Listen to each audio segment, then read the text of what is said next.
Yeah. So I mean, it's the first time I've had to use the internet.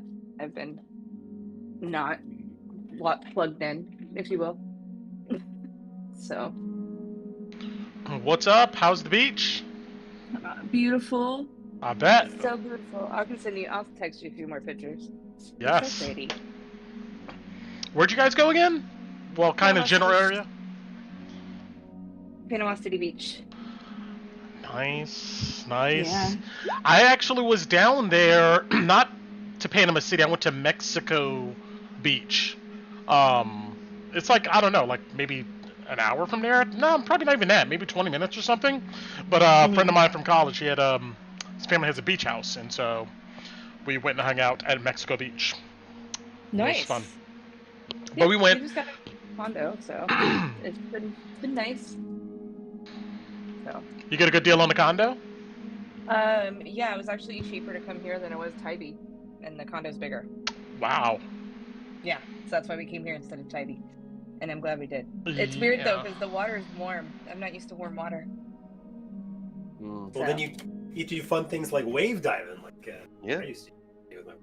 I mean, that was fine. I just like my water cold.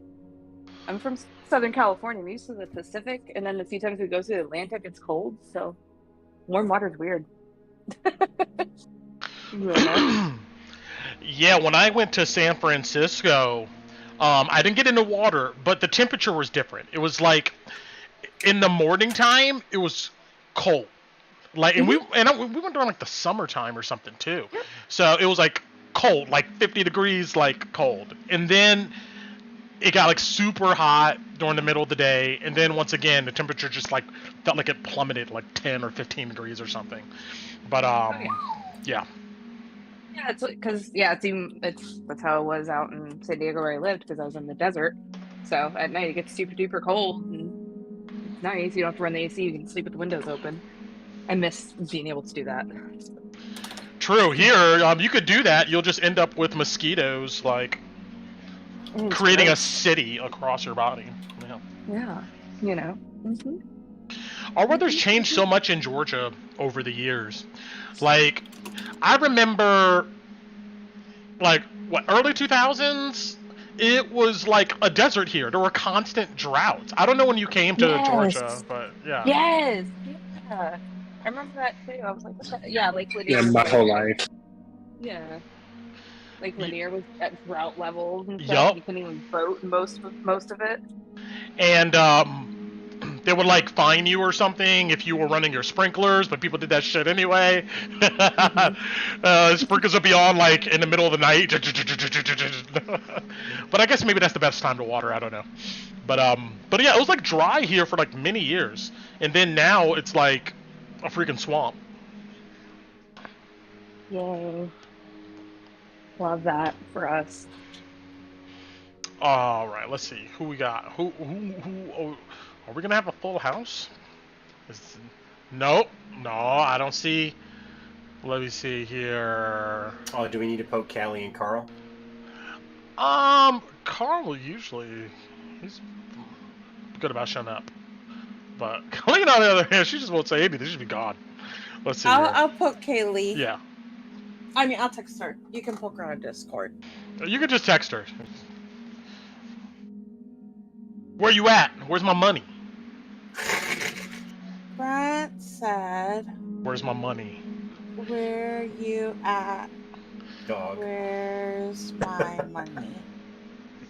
I think something like that happened last season, and I was like, Brent said, and Brent's like, "No, don't put my name in that." I forgot what it was. It might have been. It might have been Scott. It could have been Scott. Because he had some times where he wasn't. Yeah. Wait, Well, no, yeah, I'm Scott would glad. be like, yeah, but he's all the way in like California or something. At Yeah. that time, so. It was like a big time zone difference that. Hey, whoa, wait a minute. Hey, oh, what's up, Carl? How you doing, man? Well, Yeah. Oh, I'm still on this map. Let me get off of this map. Boink.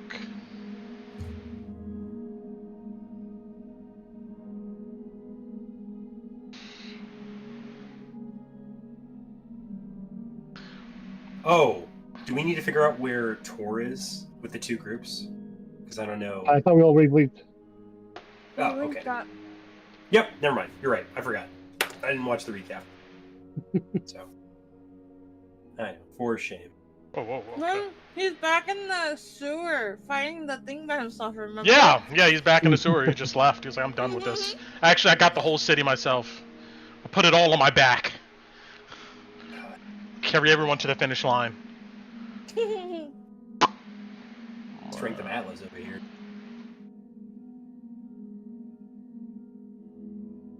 Alright, we'll give it about 5 minutes or so, see if Kelly shows up or if she's out. Because the only way she's not here, she's out there making my money. No, I'm joking. Of course. She didn't respond. Wow. Wow. Came off mute for that one. Oh my goodness. Okay. Any other hot takes? Anything else interesting going on? We got people at the beach.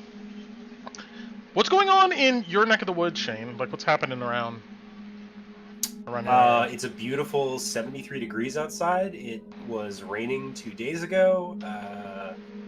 Gone for walks and hikes, which has been nice. Hikes, I should say. You know, just like a couple miles around the neighborhood. And then beyond that, just enjoying the day and hoping to get back into these sessions. You know, dude.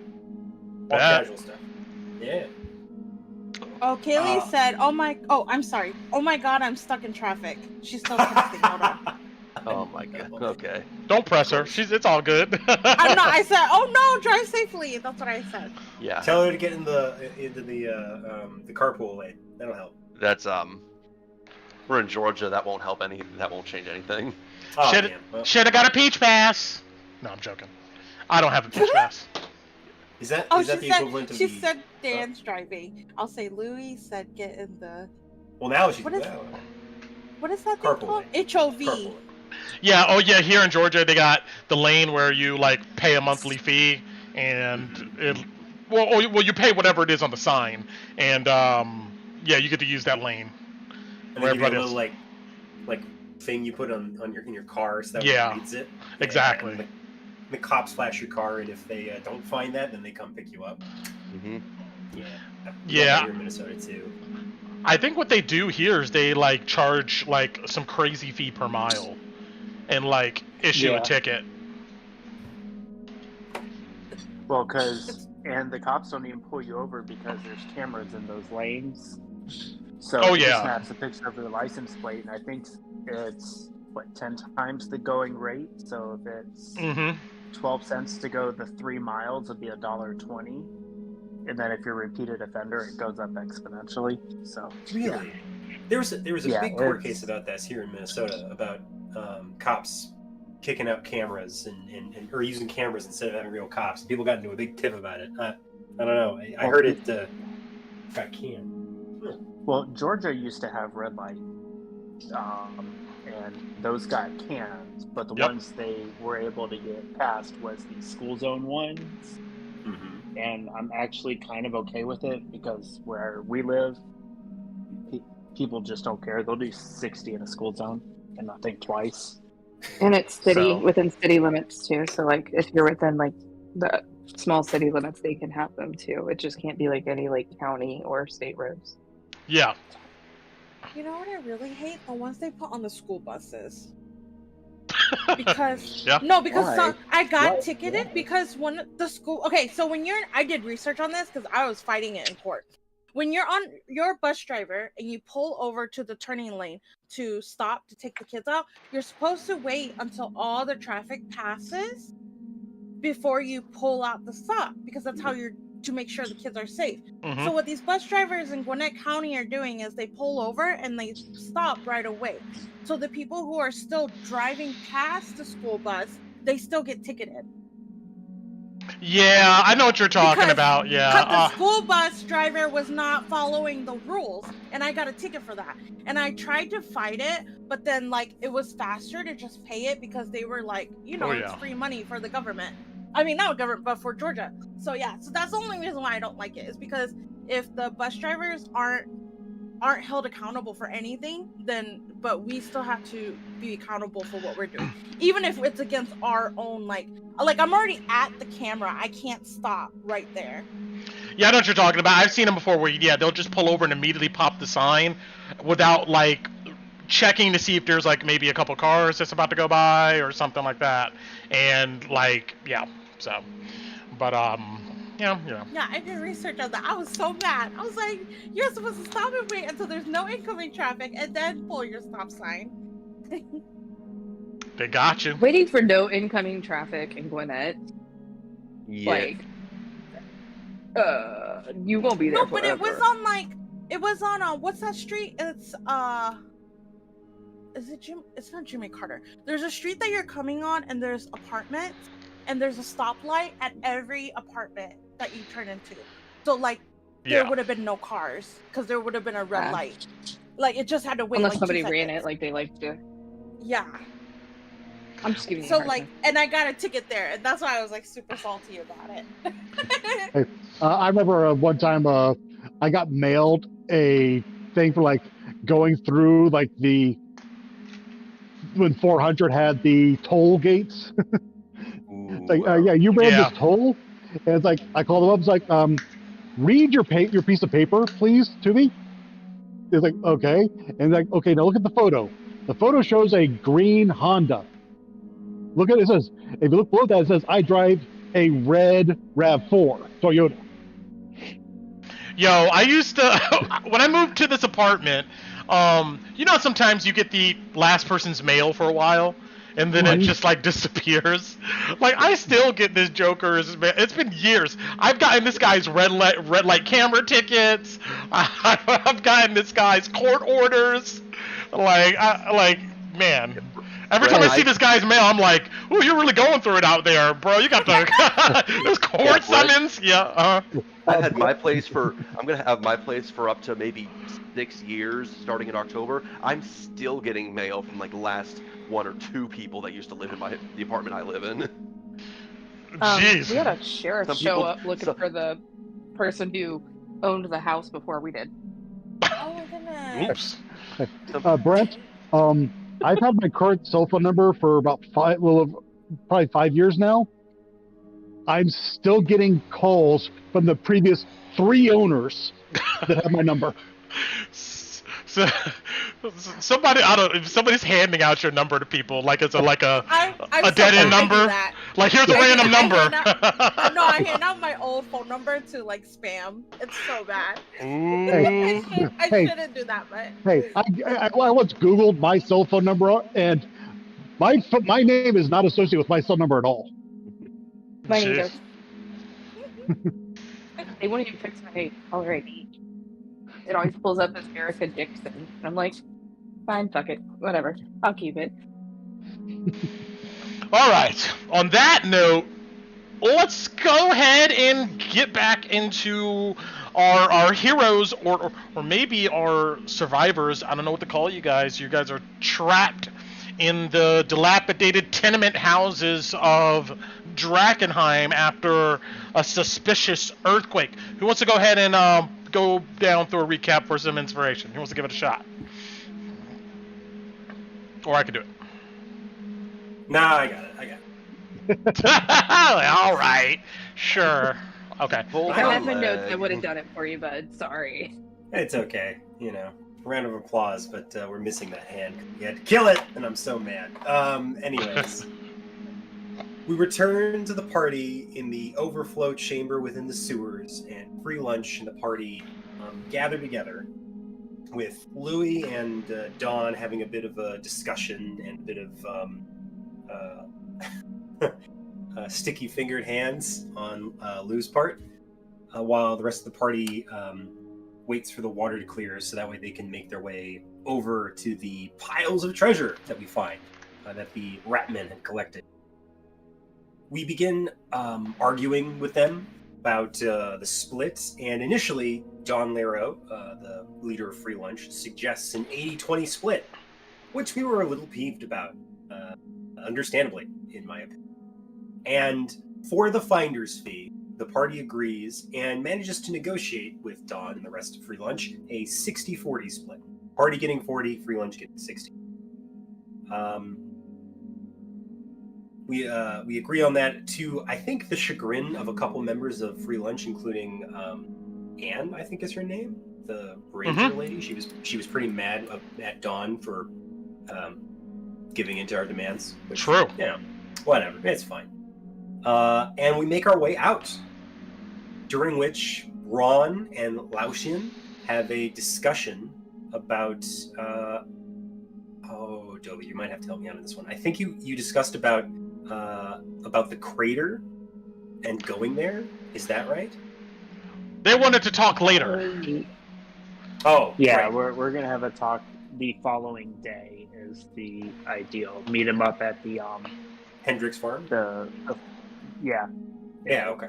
All right. Cool. So, Ron and Laotian make plans for the farm.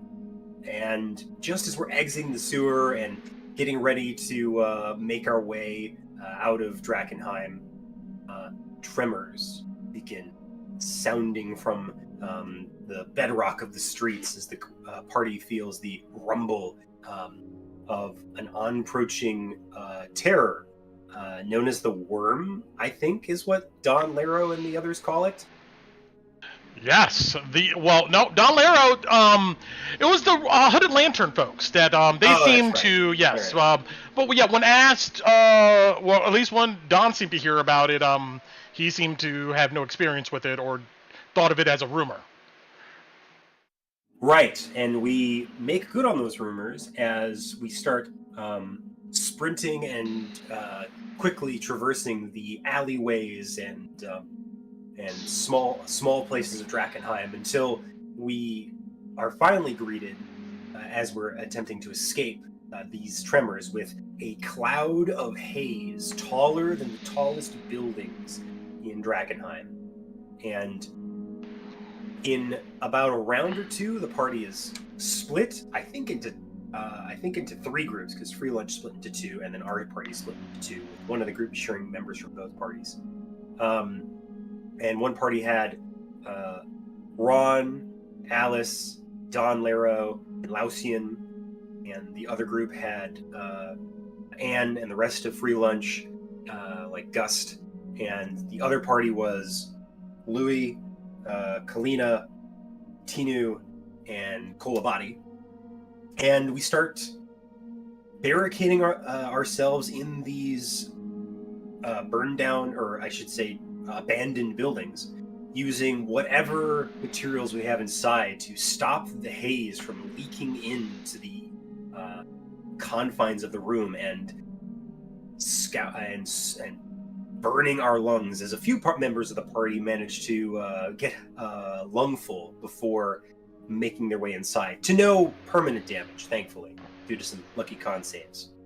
On the flip side of that, Don Lero and Laotian were not so fortunate, as through our explorations, we ran into, or at least their group ran into, a few more instances of the haze. And while Ron and Alice had a gas mask and a lizard man who can hold his breath indefinitely, basically, the other two members of Free Lunch weren't so lucky, and they're looking a little worse for wear with sweat beating down their forehead. Immediately after overcoming the haze, Alice's group ran into what seemed to be a voice of an adventurer that wanted help, but turned out to be a drag, a tentacle drag specifically, as its elven body morphed into this horrid creature and charged them. Though Don and Laotian and Alice and Ron managed to defeat this crazy abomination. On the flip side, we found a disembodied hand and some cool stuff in I think like a hideaway that the Queensmen were using. At least that's what the graffiti all over the walls in this inn seemed to indicate. And using the upper connections of the city buildings, the Alice group, along with, I'm assuming, the rest of the members of Free Lunch, managed to meet back up with the split-up party and we reconvene, realizing that this haze is likely going to last another 4 hours before we can leave Drakkenheim. So we pick up.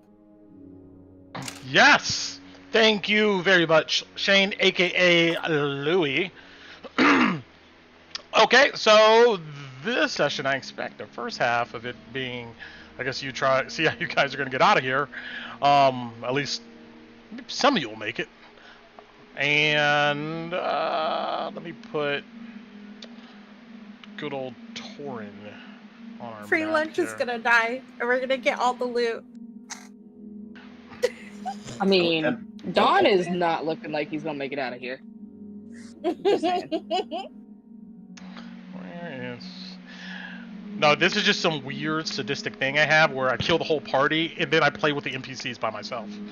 And I mean, if you want to play Nice. Barbie and Ken, Oh my goodness! And we watch you. We're watching you play because Yes. we're not leaving the table. And then I get committed to a hospital. But anyway, all right. Let's go ahead and switch the music up here. Something a little bit more sinister.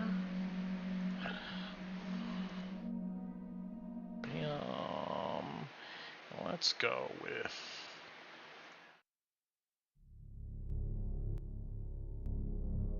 There we go. And...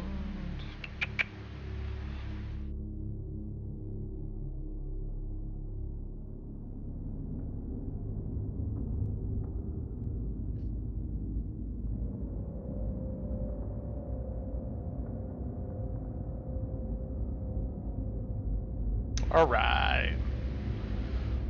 So,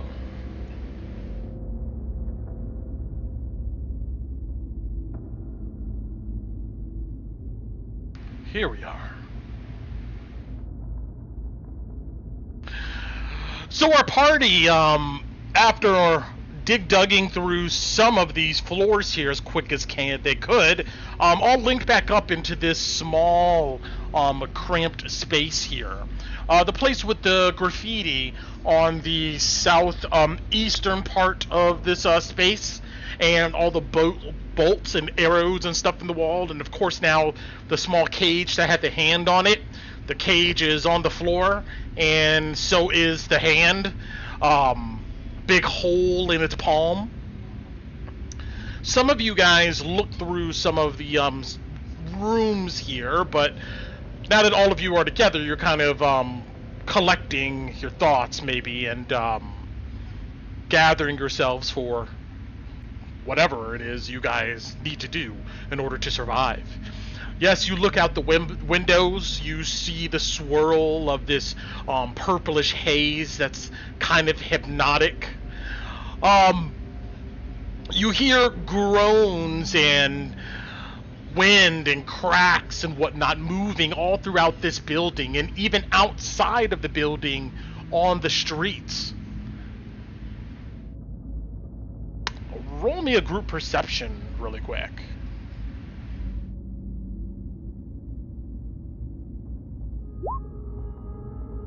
Hang on, let me click my character. That's appropriate. Wow, okay. Well, that's more than half failing here. Yeah, we're good. Okay, at the moment, all of you guys are in this building, breathing heavy. It's dark. The ceilings sit low, about maybe 10 feet or so high. It's grimy, dirty. You're dirty. What are you doing? And it's dark. Besides light coming from Ron. I've been thinking about this all week. Sorry, guys. I want to open this door and go back in here. You said there was a bunch of papers on the floor. Can I pick up a couple and read them? Like, what's on them? Oh, the tattoo designs on the Sure. wall, right? Yeah. You pick them up and you see a bunch of abstract tattoo designs. Correct. Okay. Let me see something here. I just put 2 and 2 together, Tino, so No, it's okay. Those papers. Yeah, no. I was like, maybe there's something important. There's a reclining chair. You see there's some rusty needle tools on a table. But yeah, there doesn't look to be anything else of interest here. Lausian says, "Excuse me," and steps past you, Kolabadi. He looks at Don, and he goes, "I'm gonna go find the others." Don goes, "What do you mean you're gonna go find the others?" You see he ignores that, marches south, "Excuse me." And he's gonna open the door, hop through. He looks back at all of you. What? "Don't worry." And he gives you just a small smile. Wait, but if you open the door, it's gonna let the haze in for us. "You can close it behind me." What the fuck, this guy? Pop! He goes through, he shuts the door behind him, and I guess you quickly shut the door. And put the rubber thing back under. Yeah, you kick it back under the door, and he just disappears into this ether. What the fuck? That man's dead. Oh. Pretty sure his lungs are gonna turn to jelly in about, I'd give him about 20 seconds. Has he done that before? I asked Don Lara. See, Don kind of looks at you all. You see, he steps kind of back up a bit here. And he goes, "Where are you going? Where are you going?" "I'm making sure I have a fighting chance if any one of you decide to do something." You see, he... "Oh, like you tried to do to me?" What? "I didn't try to do anything to you. What are you talking about?" You're a liar. He looks around. "Are you trying to pit them against me?" No, you're doing quite well yourself, I think. Goes, "Well, I was going to answer your question, and the answer is Lausian has done several weird things when it comes to the crystals and the haze."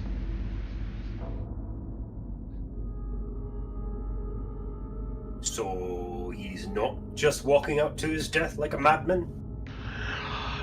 He sighs heavily. "I don't think so, but if there's creatures or things out there, good luck to them."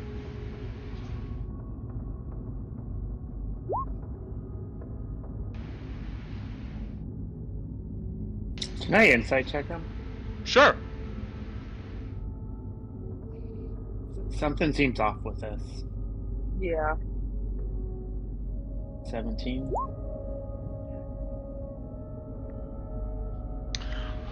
He seems genuinely worried about himself.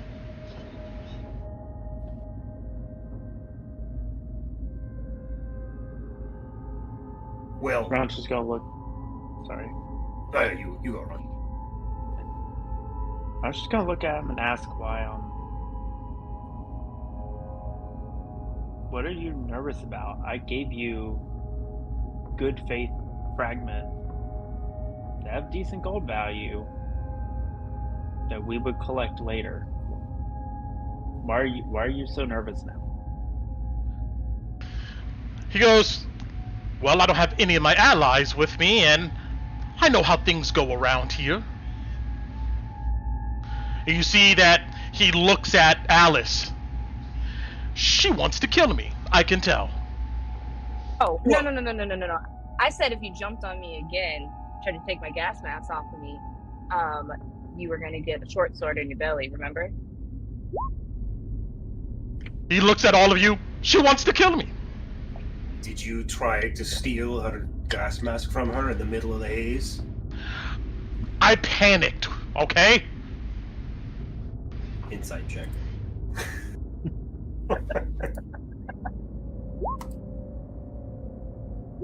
Yeah, 11. You don't get much from him besides he seems to be ready at any moment for one of you guys to like jump on him. I look up at Addy. Did he apologize? I don't remember. So.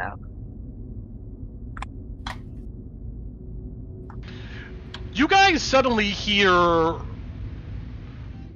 groaning, like weight on wood, maybe the floorboards above you. Wait. What? You have friends up there? They ran. I thought they ran.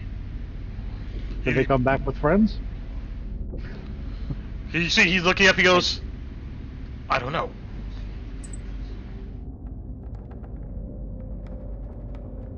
Alice isn't taking her eyes off of Dawn at all.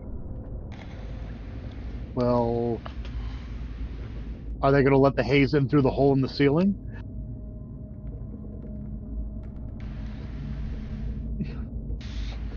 You're asking me?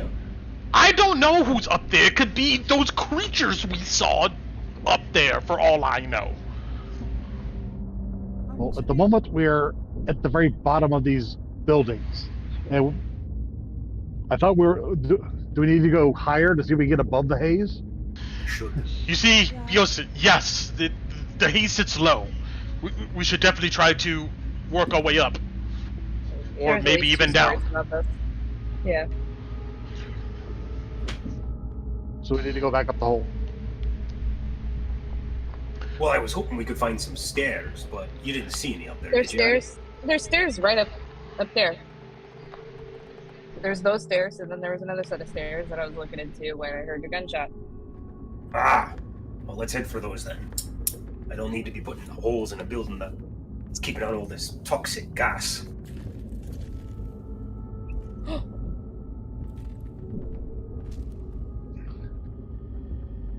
So who wants to go upstairs first?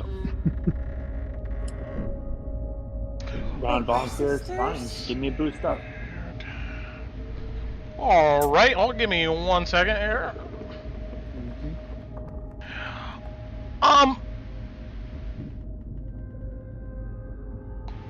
Kolabadi and Alice and Ron, even Tinu, what's your guys' passive... No, I'm sorry, just Kolabadi, Ron, and Alice. What are you guys' passive perception? 13. Well, 16. Ron, you hear these footsteps getting closer to the area. It sounds like this floor above you guys, where this hole's at.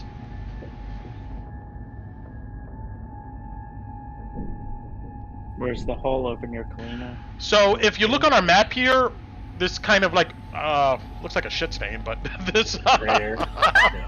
Okay. Let me change the color of that. Sorry, I couldn't hold it any longer. Yeah, let's make it. There we go. Let's make it. Yeah, there we go. That looks like... yeah, that's worse. Alright, well, look, alright. That's what I'm keeping it for now. That area there is the hole that's directly above, 10 feet up. Yeah. Dude.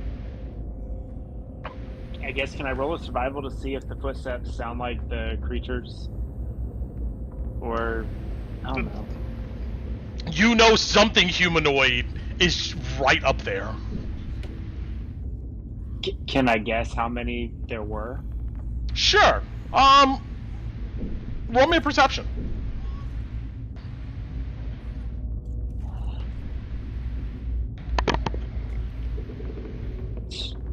$12. You're not unable to discern. There's just too much creaking and groaning. It sounds like at least one.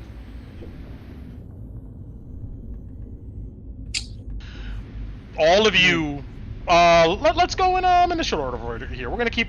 If you guys want to reroll initiative, we can do it. If not, I'm gonna keep the same order. What do you want to do? Should I roll initiative in that if we're gonna keep it? Yeah, you guys want to keep it? I know it's kind of a loaded question. If you got like a 6, you're like, well, let's roll this shit now. But Cole, do you want to keep it? Roll. No? Okay. Okay, well, all right, we'll keep it then. All right, yeah, Torrid, go ahead and roll into this. Alrighty. Meanwhile, Louis, yeah, you see Ron is looking up this hole and peering into it. He seems like thinks he sees something, and the rest of you guys see him doing this too. Oh, Haze.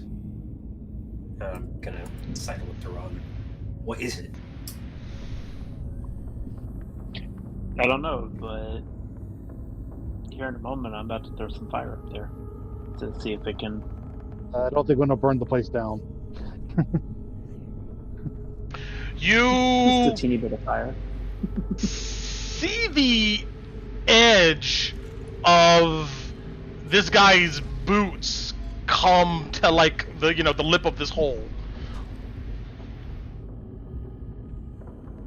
You see the silhouette of a humanoid looking down at you, and as your light kind of illuminates the upper portion there, Ron, you see a sickly pale looking humanoid, and let me go ahead and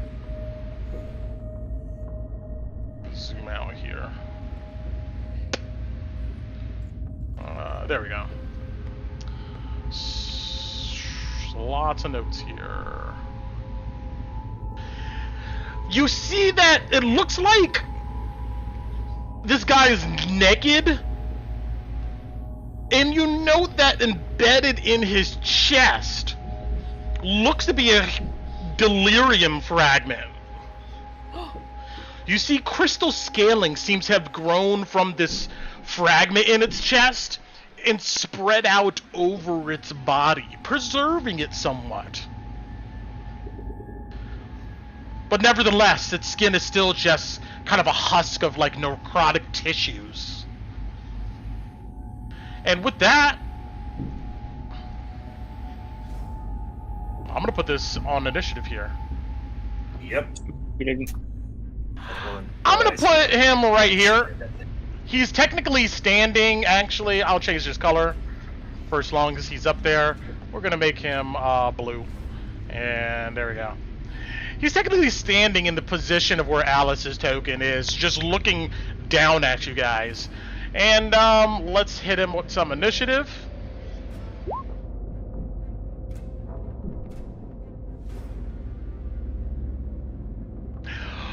Louis, I'm gonna say that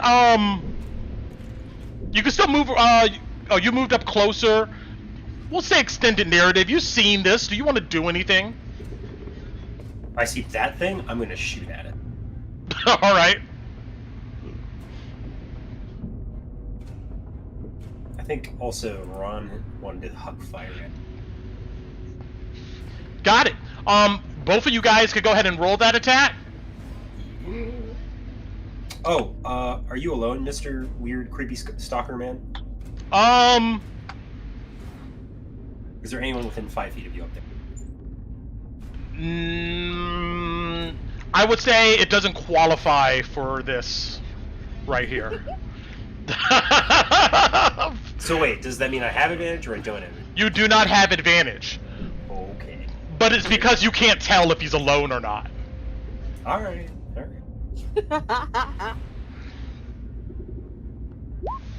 20 to hit. Oh yeah. You point up and shoot him directly in the face. Yep. Go ahead and roll damage. 13 damage. Yikes. Yeah, you see his head snap back against the impact, but he staggers back, he eats that damage, but he's still there.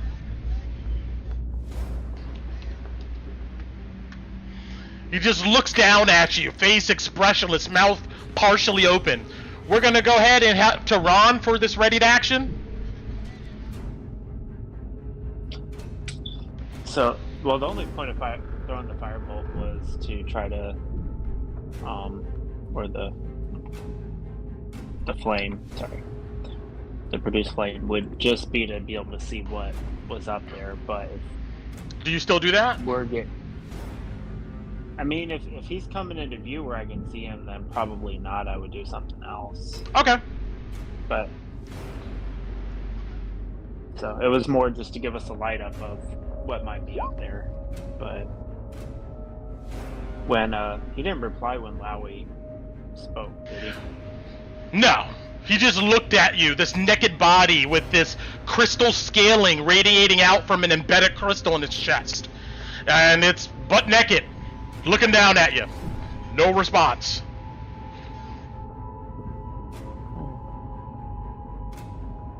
And Lowy got him, so I'm assuming he's going to be hostile at this point. So, yeah, let me, I'm going to keep my flame so I can see, since it's dark. I'm going to go ahead and, let's do poison spray, con save of 14, please. Got it. All right. Con save. He makes it, he takes no damage. Splashes over him, just no reaction as part of his jaw is missing from the bullet shot. And then Ron's going to kind of move out the way, but try to make sure you keep an eye on him. And that's it. Gotcha. Tinu. I see them shooting, so can I see him from here, or do I have to move? Yeah, you can see his legs. He's standing right at the edge, just looking down. Would he get cover if I shoot him with my longbow? Yeah, you only can see part of his body. He'll have half cover. If I move here, will I see more? Yeah, you can see him fine. If you're within 5 feet of that hole, you can see him pretty good. Okay, I'm gonna move here and then shoot him. Oh my god. 6. Arrow flies past him. No reaction. He just glares down at you in judgment. Okay. Bonus action. I don't have one. So I'm gonna move the rest of my movement. 10, 15 in here. This room. 20 here. Got it. You run into this room. All right, yeah, you run into the room, leaving the door open behind you. You see shattered bottles all over the place and a bunch of other scummy stuff. There's also some weird-looking, like kind of salt powder on the desk to the north of you. But moving on, Alice.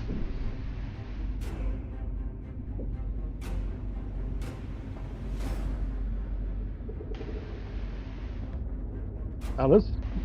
Maybe muted, or she maybe went somewhere, Yeah, but I'm letting her know. yeah, I'm just gonna move him over here so she can see Token. Oh, you popped off. And Surprise. should be right Yeah, back she's in. back.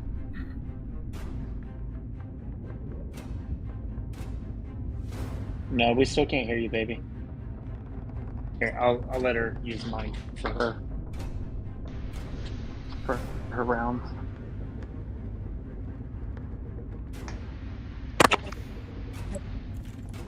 There you go. Okay, so I was just gonna hold a ready action for within melee range to stab at it, while I'm also trying to keep an eye on Dawn to make sure he's not trying to run off. Got it. All right, Torrent. Okay. I have a line of sight at this guy. From where you're standing behind Louis, you can't see this guy at all. Technically, he's on the second floor, standing next to the hole right here. Okay. Seeing everybody shoot up and move at this guy, I guess I will move over here. Do I see him from here? Yes. Alright, then I will cast Hold the Dead on him. I'm going to need a wisdom save. Got it. Wisdom save. He gets a 6. That is a failure, so he will, and he's been hurt already, so he will take 1d12 necrotic damage. His body trembles as this low vibrational gong echoes out. You see bits of scaling fall off of him. including the last part of his jaw. He staggers a bit. He kind of sways, but he's still there. I guess that'll be my turn. Got it. Run.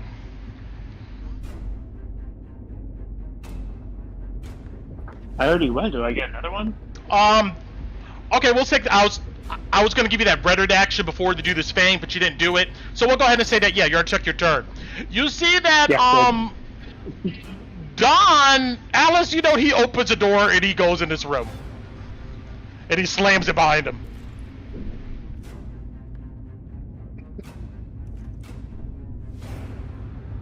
The guy standing at the lip, looking down. Kolabadi, Torin, Alice, Louis, you suddenly see his eyeballs bulging in his sockets.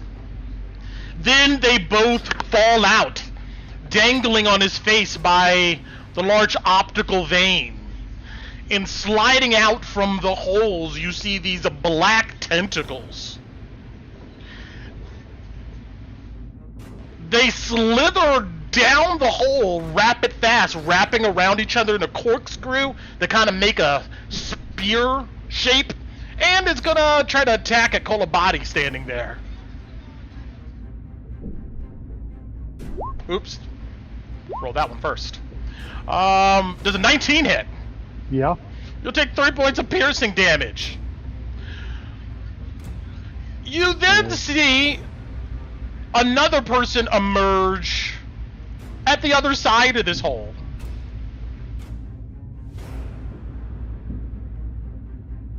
It looks down.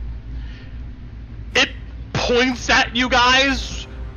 And you see that it opens its palm and another one of these tentacles lashes out down here at Torin. Oh dear. Does a 13 connect? It does not. Alright, that is, what they do. Then you see that they back away from the hole, stepping into the shadows.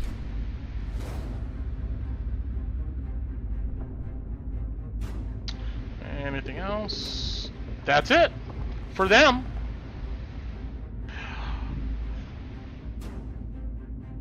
Kalina suddenly goes, I'm going to speak for her character just very briefly.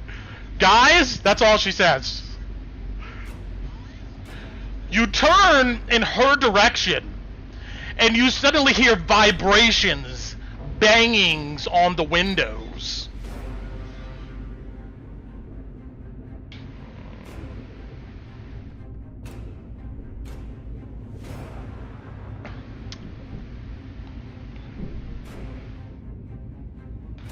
Go. You see the silhouettes of figures moving and blocking the windows. Moving past Kalina, Kolabadi. Oh.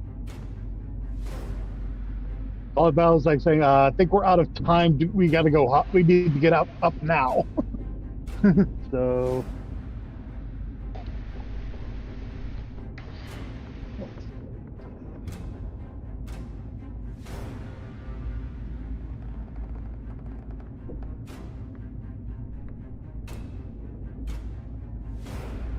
There.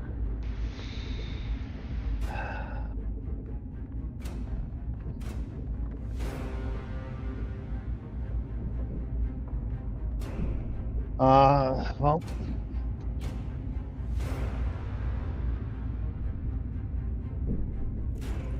Can't see, can I see either of the creatures from where I am?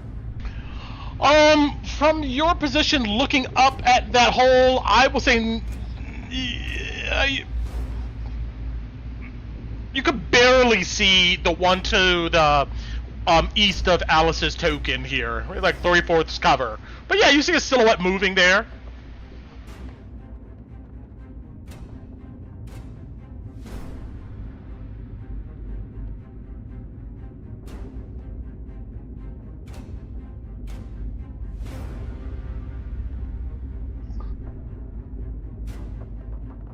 Okay, I'm going to see if I can hit him with the ghost from where I'm standing. Got it. 12's not going to do it. 12 will not do it. Moving on, back to the top of the order. Louis, you see your compatriots flinging stuff up this hole above and tentacles jabbing down.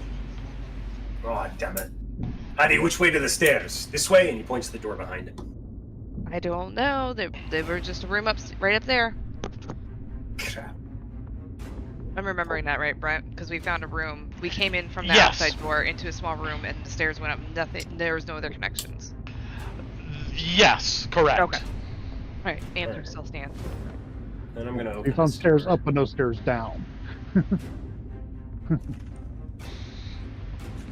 What you doing in here, you stupid man? We gotta get up. You see he's looking at the windows, and you see that there's forms banging on the windows. He goes, yeah, let's go. And he looks like he's about to push back you and back into the room. Looking at this door over here, is there this? Because we never barricaded this one. Is there the sight No. of like wisps of purple coming through it? Roll me a perception.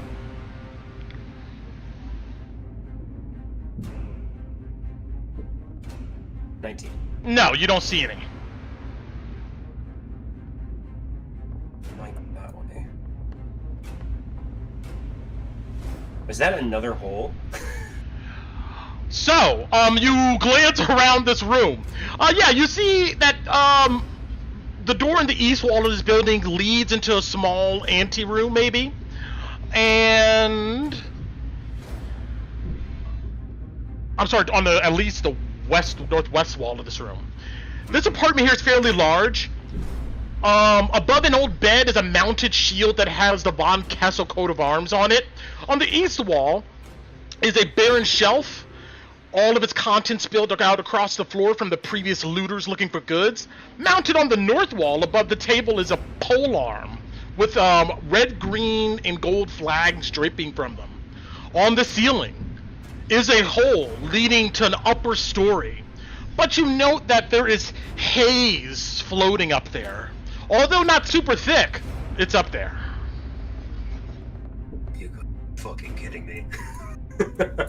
Well, if that's an antechamber, that probably means that goes outside, so I'm back. Come here. Not that way. Shut the door behind you, done. Da fool. Yeah, I'm gonna skip him on his turn, but that's all he's gonna do. He's gonna rush in and shut the door. Alright, anything else, Louis? Probably the one by a run. Go have a look-see. That ends my turn. Got it. Tinu. Wait, so are we going up or am I looking over there? 5, 10, 15, 20. Can I open this door from here? Or do you require me to be in space? You can open the door, that's fine. Okay, 20, 25. Oh. Okay, that's upstairs. Oh, that scared me. You step in and out the window through the haze. You see that there is silhouettes of humanoid figures banging on the windows. Oh shit, you guys, it's so bad. 25 on 30 back here. I close that door. Don't go in there. What? There's not a stairway up? No, there's none. Damn. Okay, I have a question. Yes. I cannot cast Sanctuary on myself and then bonus action Misty Step, right? Because that's 2 spells. I can't There's 2 do bonus that? actions, I think. Yeah. Yes, 2 bonus actions. I can't do one as an action, right? No. Unless I had like a special thing to do that? Okay. I think I might just In have that to room take- you were just in, you did note that there was a chest in there. Oh. I'm just saying. Is that important? Okay, I let them know, but I don't know if that's important right now.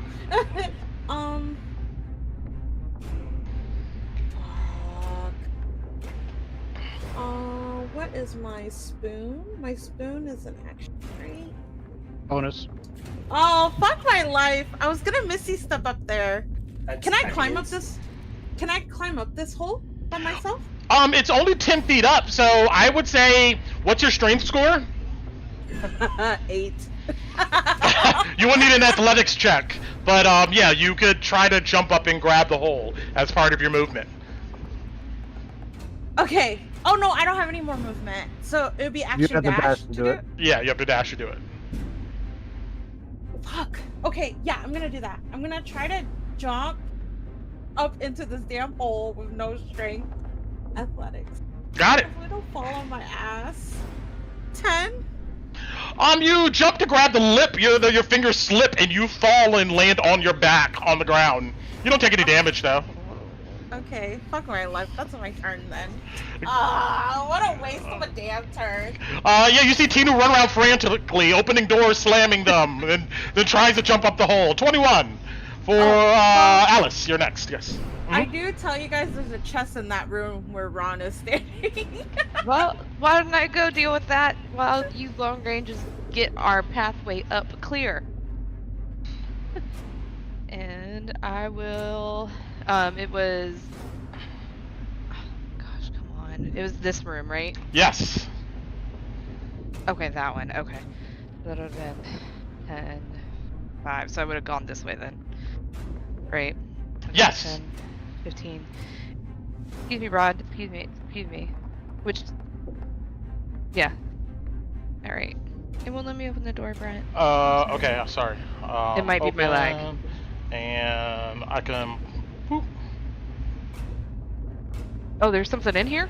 No, this guy is actually on the second floor. Oh, okay. I was like... No, he's not just chilling in there, no. Rude. But, you do see out the window silhouettes of some figures. Okay, cool. What's this chest looking like? There's no lock on it. Alright, let me open it. Alright, and, you're gonna hate me, but... you throw the chest open, and, you see there's graffiti, red paint written at the bottom that says, "Looking for something?" with a question mark. And you see a dry turd in his side, and that's it. I'll flick it off, and then head back out. Hey, you leave the room. Leave the room, and so that would have been, alright, so that would have been 10, 15, 20, 25. I still have I still have everything. Yeah, I'll just get in line to head up. That's it for me. Got it. You go to section dash up? I mean... So I'm not going up there first. No. No. You can do that, Bati. Looking out the window, though, what you saw was pretty much a group of people walking and looking like that. Yeah. So. Yeah. Moving on. Torrent. Alright, so I still can't see this guy at the moment. No.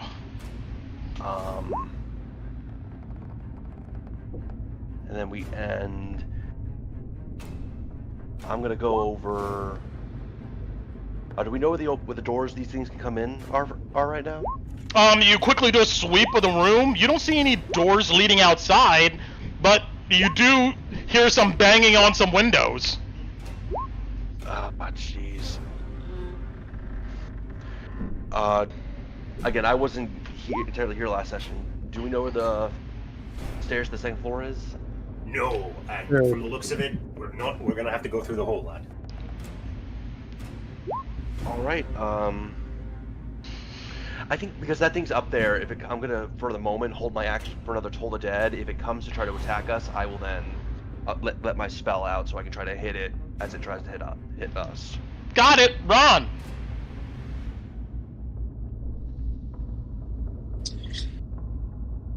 Alrighty, so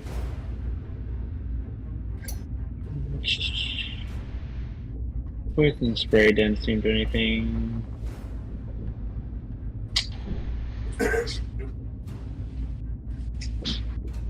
I am going to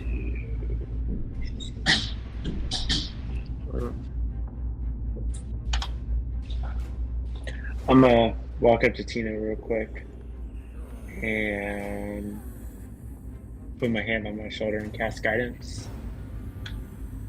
Got it. Like, you can do it. You can jump. And he's gonna step back to his little hidey spot for the moment, and that's all he can do at the moment. All right. Yeah, down low, like I said, he just shut that door. Moving on, he is gonna move out of the way over here. Yeah. So, you see this guy step forward to the edge of the hole once more, and go for it, Torin, as you see him emerge. Well, actually, I need him to go for it because it is a Wisdom save. Correct. It's a 16. That is going to be my DC. And he's going to poke some tentacles down at Tinu on the ground. Is it a ranged attack? That's disadvantage, right? Because I'm laying Yes. down. Oh.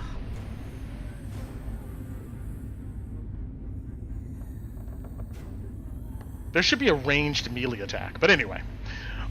Let's see here. All right. Isn't there like a pole arm? Does a 17 hit? Yeah, 17 hit. Tentacle stabs into your arm. You take 7 points of piercing damage. The other one steps up to the hole and looks down. Is going to do the same thing. That will miss as you roll out of the way of these lashing tentacles. They then stay there looking down at you. I stick my tongue out at them. Just as you stick your tongue out at them, you hear furious beatings and whatnot on the windows. Let's see here. Let's do some attacks. Windows. Got it.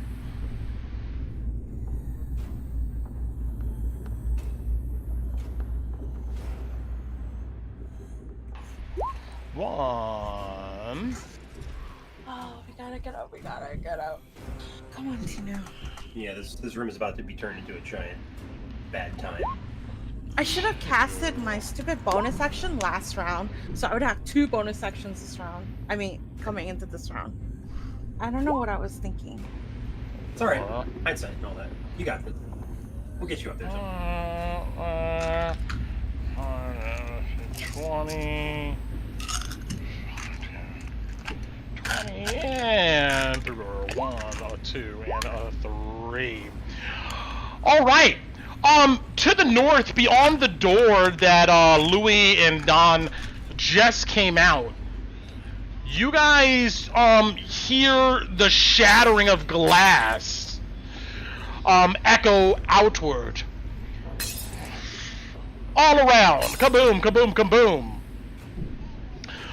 You guys begin to see bits of vapor and whatnot trickle in. Then, with difficult terrain, this guy is going to climb in, fall on the ground, and then step to his feet. And the rest of our guys... yup. This guy's going to climb in, then stay there. And you begin to hear movement in the north room. Moving on, Kolabadi.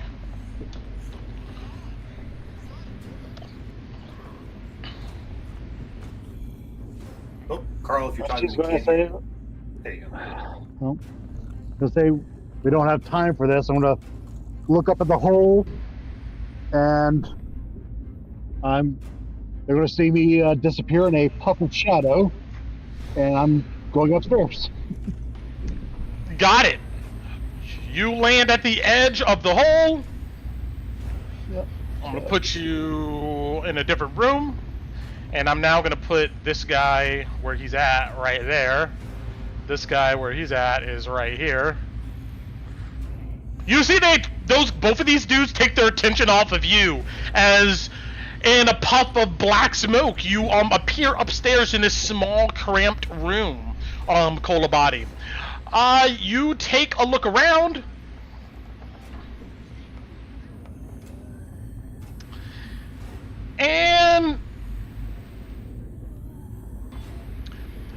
You see, once again, a ruined room, a small cot with a leather skin on it, and some steps that go up.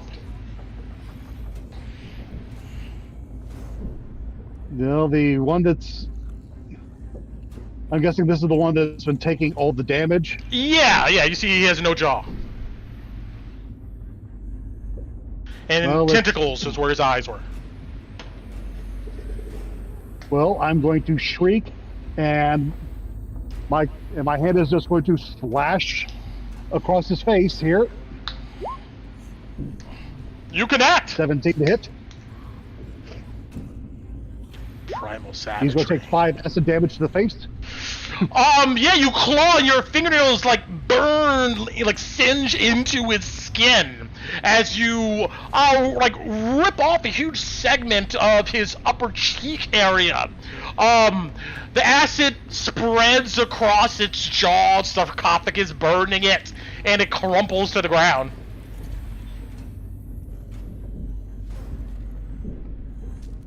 And going to shout down, it's like, get your ass up here, and I'm going to go up the stairs. Got it. How far you move up the stairs? I've still got my full movement, so... 10. Gotcha.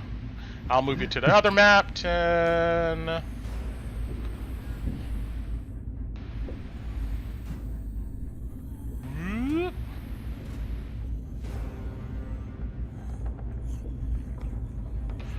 Right there. Yeah, you rush up the steps. And that'll be my turn. Got it. All right. Back on to the others. Louis. Okay. Rope would have been helpful, Colabati. I'll get up there. Hold on. Sorry about this, Tinu. I'm gonna walk for If he steps on me, does he get advantage? He stands on you. Yeah, I'll let him stand on my tummy, or I'll hold up my arms so he could like stand on my hands. Oh, appreciate it, Tinu. And yeah, I'll try to leap up to get on me. I mean, I'm laying here anyways. Oh, Tinu. I tried. I had a plan. It didn't work. All right. So you're standing on squishy Tinu, and you're trying to do what? Hop up and pull myself up. Oh, got it. Sure. Roll me. What's your strength score? 12. Oh, you're good. Okay. Yeah. You springboard off of Tinu and grab the lip of this hole and roll yourself up, and I'll go ahead and move you to the other floor. You come out right here onto the floor of this small room with steps. So you could hear Colabani still running up the steps, just as this guy over here is sinking to the ground. But this other guy's looking at you. Yeah. Oh, you're gonna be kidding me. I'm gonna, if I can, I don't know if this is too much. I'm going to mouth my gun, take off the rope off the side of my backpack, and just toss the loop down so people can climb up the rope and hold it in one hand. Sure, I'll give your action to do that. Okay, cool. I don't want to. Well, no, because they're gonna have to. So yeah, I guess I would do that from here. Also, is this window open? No. None of these windows are open. I think it shows a special icon if it's open. Does it? Yeah, it looked. Yeah. It had the open. Okay, never mind. Good. Yeah, Perfect. it is awesome. close. Yeah. So I'll move one square over so that we. Got it. You have the rope in clutch with your back. You just like knock this table and chair out the way while this creature looks at you, Tinu. I get 15 feet, get up, and then I can climb the rope, right? Does that help me get up? Yeah. Using the rope, you hear Louis like, "Come on!" Yeah, you get advantage. Okay. I have to roll again though, right? Athletics? Yeah, with an 8, yeah, you're... You put some muscle into it. Guidance. You have guidance. Fuck off! And advantage. I'm so fucking tired. All right, I have advantage or And advantage from Yep. the rope. Okay. Yes, you do. Oh, athletics. Come on, please, Tina. Oh, not 20! Yeah, Or roll a 19. d4. Roll a d4. Ron did all that time. Yeah, casting guidance on you. you need it later. The rope goes taunts Louis, and it groans as you see Tinu clambering her way up into this space right next to you, over here. I'll ping it the map back in a second. But, okay. Anything else? Is Louis holding the rope? He's got a shield in one hand. And he has his pistol in his mouth, and he's holding the rope. Okay.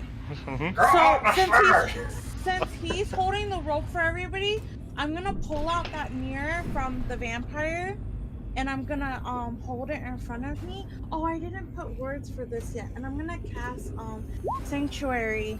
Oops, wrong one. Sanctuary. That's the one that they have to roll to attack. Yeah. So I'm gonna Sanctuary on Louis, and then I'm gonna action dash and run upstairs. I don't know how much movement I have to get up the hole. 10 feet of movement to get up the hole. Oh, so then 5. Then I'm gonna say you have to stand up here. Oh, okay. So you got 5 feet of movement. 5. Yeah. So, 5. Wait, 15? Yes. No. So I did 15 to get up, 10 to get up the hole, and then 15 to stand back up. Okay. So what is that? 30? So you still have 20 feet of movement. Yeah, 20 feet. Okay, so I'll start going 5, 10, 15 up the stairs, but I'm gonna keep make sure I stay in range of Louis for Sanctuary so it doesn't go out. Oh, once you cast it, you can just leave. Okay, it's your concentration. Okay, I go. It's not concentration. You're fine. It'll last a minute. Okay, so I go 20 feet up the stairs then, Brent, and then that's my turn after casting that on Louis. 5, 10, 15, 20. All right, I'm gonna put you right behind Kolobata here, and there we go. There we go. I'm so glad I brought this spell. All right, they're down there. Anyway, back to the rest of the party here. Alice, what are you doing? I'm gonna go up the rope, my dude. Go for it. What do I have to do? What's your strength score? 10. 10? You're good. You're able to climb up the rope. It's just difficult terrain. Okay, so I'm up the rope. Got it. I'm gonna go ahead and move you over to the other room here. And let's see. Is everybody going up the rope? Is that what we're gonna be doing? If not, that's fine. So. Okay, because I could just move everybody up here without moving the map back and forth. But anyway, all right. So, Alice, yeah, you come up into this room. Can you ping me so it moves? Sure. Sorry. Please. Yes. I don't have my mouse. Awesome. Thank Oops. you. Whoa. Sorry, not that room. All right, yeah. This room. Oh, this one's actually up here. Yeah, it's still alive. It's right there. Give it. God, yeah. I'm gonna try to shank it. Got it. Yeah, we're gonna try to shank that bitch. All right. See what happens. What did I roll? I can't even see. 8? 8 does not hit, I'm guessing. No, you bang off of the kind of crystals on its chest, the scaling, and it just stares at you. Alright, I'm gonna try to offhand it. I'm gonna try to follow up and see if maybe I can hit this damn thing. 22? That connects. Alright, beautiful. Let's roll over piercing damage real quick. Better roll with sneak attack and every. No, did it? Yeah, it rolled sneak attack. Okay, yeah, well, together. One of those was a 1, so I'm gonna use my piercer feat and re-roll a d6 to replace that 1. Got it. Real quick, sorry. I'm trying. 3. So it'd be 12 damage. 12 total damage. All right, yeah, you yank back and stab into its gut, retracting your blade, it looks at the wound and it looks at you calmly. It groans. I'm sorry! That's what it says. Crap. I feel really bad now. Don't worry, it's elimination lasted fine. I'm gonna scoot over to this corner. Got it. So that way those coming up don't, I'm not in the way. And that's me. Okay. Torin, it takes you, I know your strength score is higher than a 10. It is, yeah. Yeah, it takes 10 feet of movement to go ahead and get up here, and then you stand up. What are you doing? Well, right now I can't see anything. Sorry, let me ping the map over. There you go. Sorry.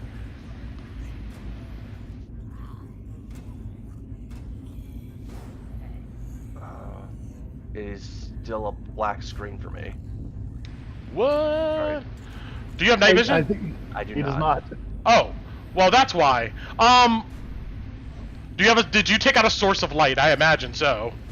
I mean, I would, yeah. Yeah, okay. What do you got with you? What are you carrying? I got a torch. All right, cool. Bam. And there we go. I should say. Yep. All right. So there's this, and this guy's right next to me. Yeah. I was casting spells, so I don't have both my hands right now, so.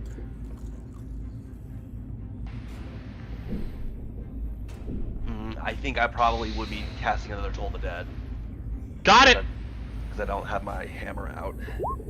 19 will make it. All right.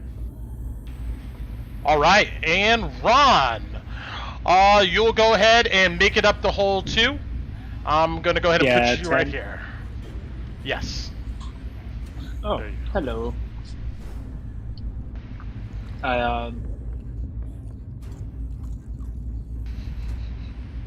Gonna whack him with my quarterstaff. Everybody climbs up and takes a whack at this guy. Just pop, pop. Since I never expected to have to use... Yeah, because I am not biting this fucker. So... He doesn't look tasty, no. A little too well done. 1d20 is quarterstaff dex space or does... +2, it's plus strength, it's +2. Isn't it versatile? I thought it was versatile. Well, it is versatile. Yeah, but it is one-handed, two-handed, but yeah. So it's a 10 to hit. All right, so I miss regardless. That's fine. Yes. You swing at it, batting against its head, like the back of its skull. It doesn't do any damage to him. Kalini, I'm just leaving Kalina's token down there, but she's just with you guys in spirit. Dawn.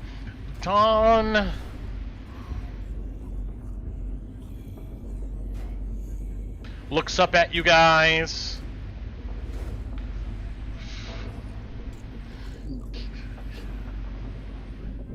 I took to him. Still have a rope. He's gonna climb up as a dash action and land up here with you guys on the ground. He'll roll a check. Okay. And let's see here. He gets advantage from the rope. Alright, well, he makes it. He's breathing heavy as he rolls up onto the floor, and from the ground, he is going to... You see, he quickly whispers some arcane language while moving his fingers and gestures at this creature. You see a bolt of shadowy energy leap from his fingertips towards this guy. It slams into the wall behind him. He tries to shoot from the ground with his other fingers. Oh, okay. With disadvantage. He,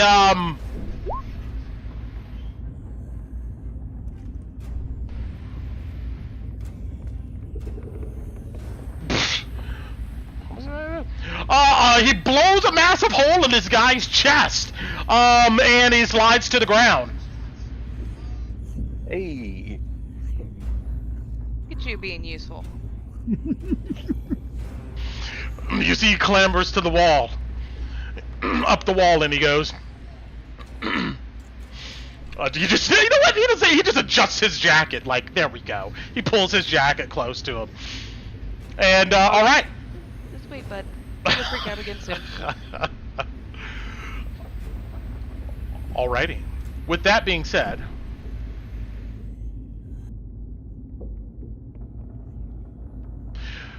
you hear a bunch of movement from the floor below, groaning and footsteps, and you also begin to see tendrils of this haze in the room below.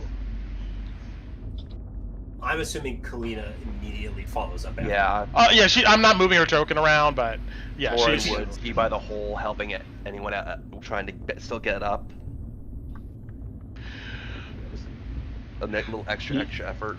You begin to see the bodies of what looks to be zombies for the most part, but they all have these octarine colored eyes, milky eyes, where you can actually see some like ether leaking off of them and coming from their other orifices, their nose, mouth, ears.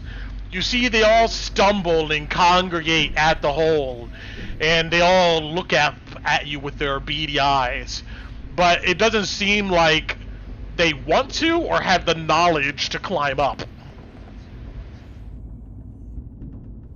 Cover hold them with the cotton after to move on. Yeah, hold on, just in case. Once everyone's up, I'm grabbing the rope and. Yeah, you pull up the rope. I don't want to test the theory if the zombies can climb. Just true. Yeah. They just all stare at you. Don't forget to grab the fragment out of the dead body.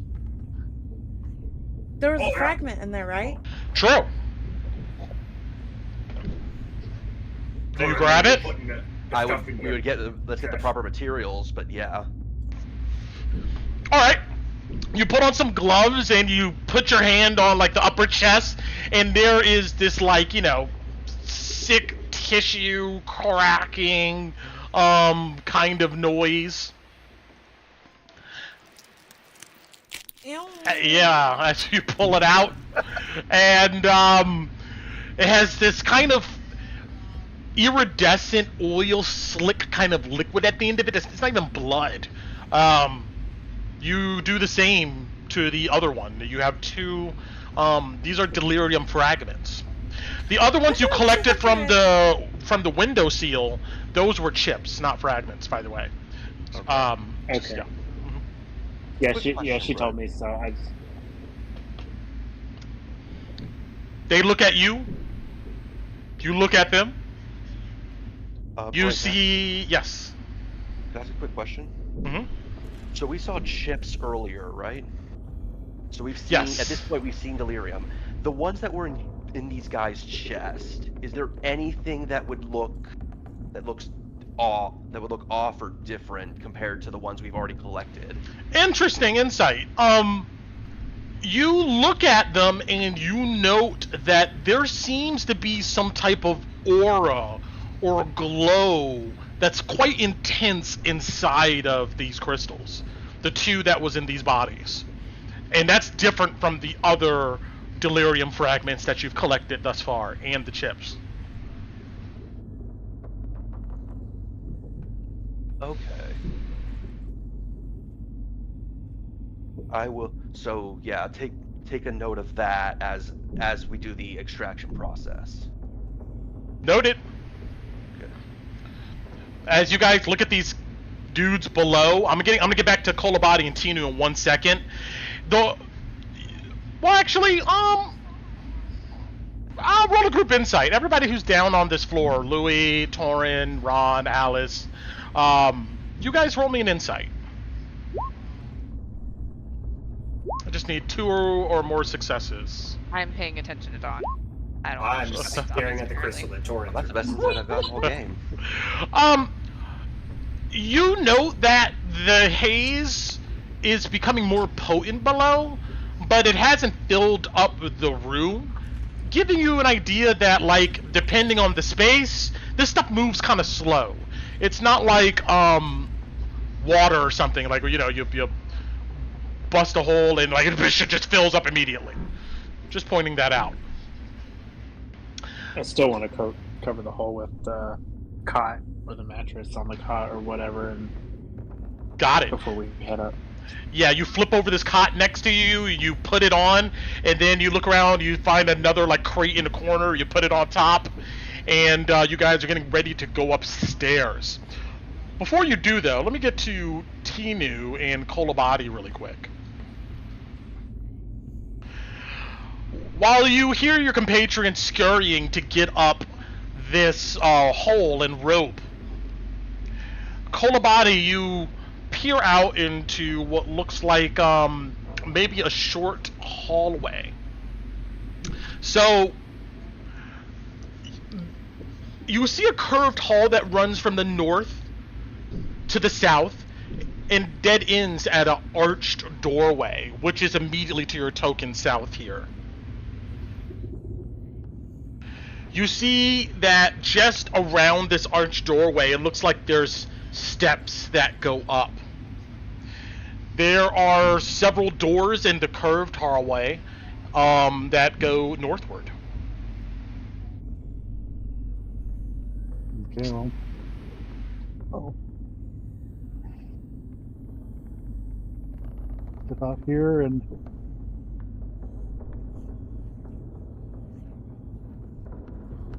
Is this like a common room south of us? You look through and you see a spacious kind of loft apartment. Steps lead up to a balcony that overhangs a bed and chest on the east wall. The stairs look, like I said, they lead to the loft area. So that green line you see, that's like the upper, like kind of loft area, quote unquote. The dresser, shelves, and chests look scavenged here. Although the layers of dust tell you maybe the original owner did this, collecting what they could in a panic of the meteor impact and leaving. A large circular table sits towards the south. On it is a single ceramic teapot with a teacup. Both look old but exotic in design, probably worth about 20 silver pieces. There's a bulletin board right above the table. And it looks like what maybe work orders or something pinned to them. If you get closer, you can look at further detail. But that's what you see immediately. Tinu, what are you doing? I guess I would follow Bati, because I'm like, I wouldn't want to do, well... Okay, just move yourselves to where you're at. No, I would scope out. I would go this way and check around the corner to see if I see anything. Got it. You come up to this door to your east here. You see that, let me roll a percentile here. Oh no.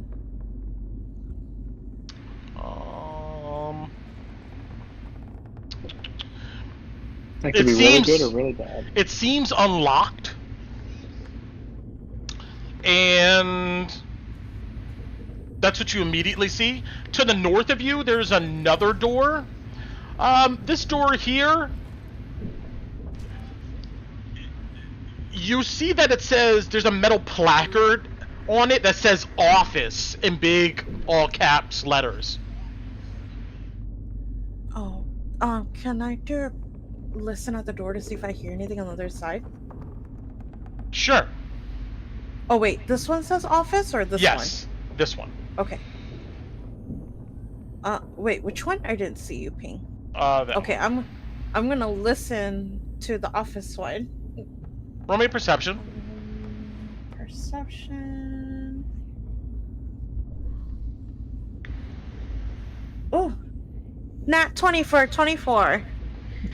You don't hear anything, but you do note tendrils of octarine ether leaking from the bottom of the door. Like the purple stuff? Uh-huh. Damn it. Okay, I'm gonna take out one of the, Does it look like it's coming out really fast? Like, is it really bad yet? It looks kind of light. It doesn't look like it's moving fast. Okay, I guess I'll call down the hall. Bati, there's a door that says office, and there's like the smoke coming out, but it doesn't look too bad yet. I kind of want to go in there and look and see what's around. Maybe we should go together and When look. you were standing here, Tinu, you did note to the door directly north of your position, it sounded like water or some type of water or something, rushing water is beyond that door. Okay, I would relay that to you too. What do you want to do? All right, I'll let y'all converse on that, but let me get back to the rest of the group really quick here. So I'm assuming you guys are going up the steps. There doesn't look to be any other exit besides this door to the south of Don's token. And there you see purplish ether. Yeah, that's where we ran in. Right? Got it. Yep, that's where you guys ran in. Just checking. You guys head up the steps, and I'm gonna put everybody up here.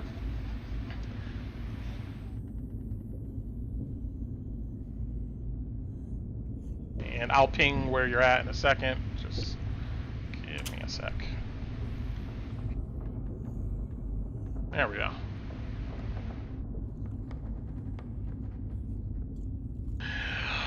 You kind of see what I described. Those of you in the south portion, there is steps that lead up to kind of a loft area. This green line represents kind of like a balcony that's up there. And you see a bunch of clothes and debris all over the floor.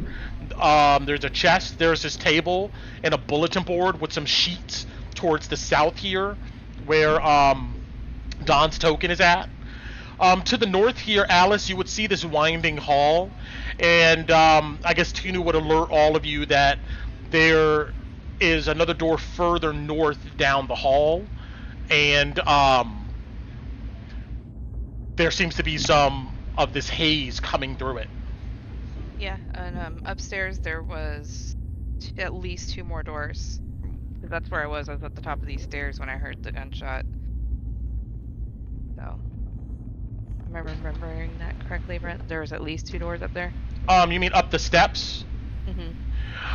I got up to the top looking around. Yes, correct. You did see 2 doors up there. Okay. No, you saw 1 door. And what the other looked like maybe it was a window. Okay. Yeah. So I'll say there's at least 1 more door upstairs. What are we doing up? But you do hear that groaning from upstairs. Oh, I would tell Alice, because she has the mask, that there's a room over here that says office. I think there might be important stuff in there, maybe, because it's an office. I don't know if you want to, but it doesn't look like there's too much of the stuff yet.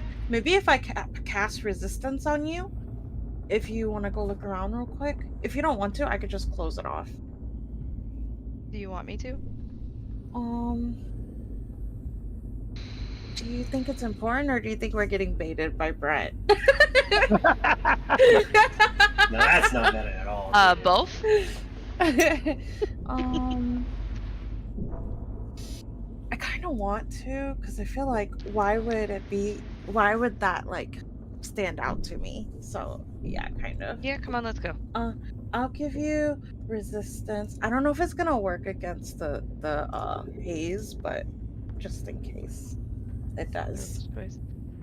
All right, so all right, you guys. Yeah, it's this one. Okay. Sorry, go for it. No, go for it. Is it locked? Yes, you jiggle the handle. It seems to let you lock. Yes.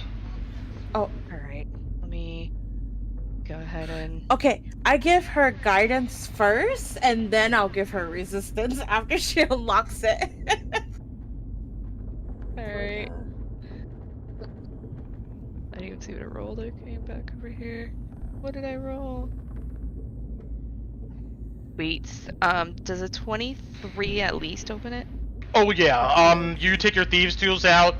You come over to the lock. It is easy. Pop. The door kind of gives a little bit. I'm just gonna back up a little bit, but I'll stay close. I'll kind of use my sword to like open it real quick. You put the tip of your sword into the handle and kind of push the door open as it opens outward. Inside of here, through the haze, you see what looks like a decently sized office. You note that there is a bed in the southwest corner. There's a desk, which looks to be a mess of papers, and an old ink bottle on its side. Above the desk, it looks like there's something pinned to the wall. There is a chest in the corner of this room. I'm sorry, on the west wall of this room. And you see the haze is coming from a shattered window. Still glass fragments around the chest. I will quickly say it all to Tino and say, alright. Oh, can I mend that window, Brett? I can mend the window, right? No, the pieces need to be available, and there's a bunch of shattered glass all on the floor. Damn it. Okay. There's nothing of importance in there? I can kind of see. Like, I can see this. You see a bunch of papers on the floor. And what I described, a chest, a bed, some items on this desk. But whether it's worthwhile to you is... that's all on you. I'll let you pick, Alice, because you're the one in there. Yeah, fuck it. I will just go in and... I'll go in, check the chest real quick. Got it. You come into the chest, your gas mask on, and you throw it open. Inside, you see a bunch of disorganized papers. It looks like someone quickly probably rummaged through here. But layers of dust is evidence this has been touched in a while. Do you want to root through it, or...? No, I'm not gonna root through it. I'm just gonna like big old hand scoop everything that I can, and do the same with the papers on the floor and on the desk, and scooch my booch out. Got it. All right, you just grab all the papers you can and some on the floor, and then you come out of the room and I guess toss it on the floor in the hall. Yeah, and close the door. I'm gonna take out the one of the Van Kessel flags that I have and stick it underneath the door after she comes out. Got it. We'll look at these later. Let's go back to the rest of the group. All of you are in this loft apartment area here with steps that go up. And you can, if your passive perception is above, let me check this here. Above an 11, you hear what sounds like maybe heavy breathing coming from up there. From upstairs, or up the stairs? So you said this is a balcony. Does that mean this is exposed to the outside, Brent? No, it looks like a... You know how some like apartments, like a loft apartment, have steps that goes up to a second floor with a balcony, and there's like maybe a bedroom or a living room or something up there? It's like an interior kind of upper loft area. That's what it looks like from the bottom. And does this stairway go up there, or yes? Can I just... Oh, okay. I got the picture, man. Yeah, anytime there's an arrow on steps, that means it goes up. These green lines represent a balcony that if you were up there, you could look down into this space where you guys are standing. Got it. Well, we gotta head up. I mean, that's the only way to get about it. Who wants to lead? And Lou just looks over at Torin and Ron with his gun up.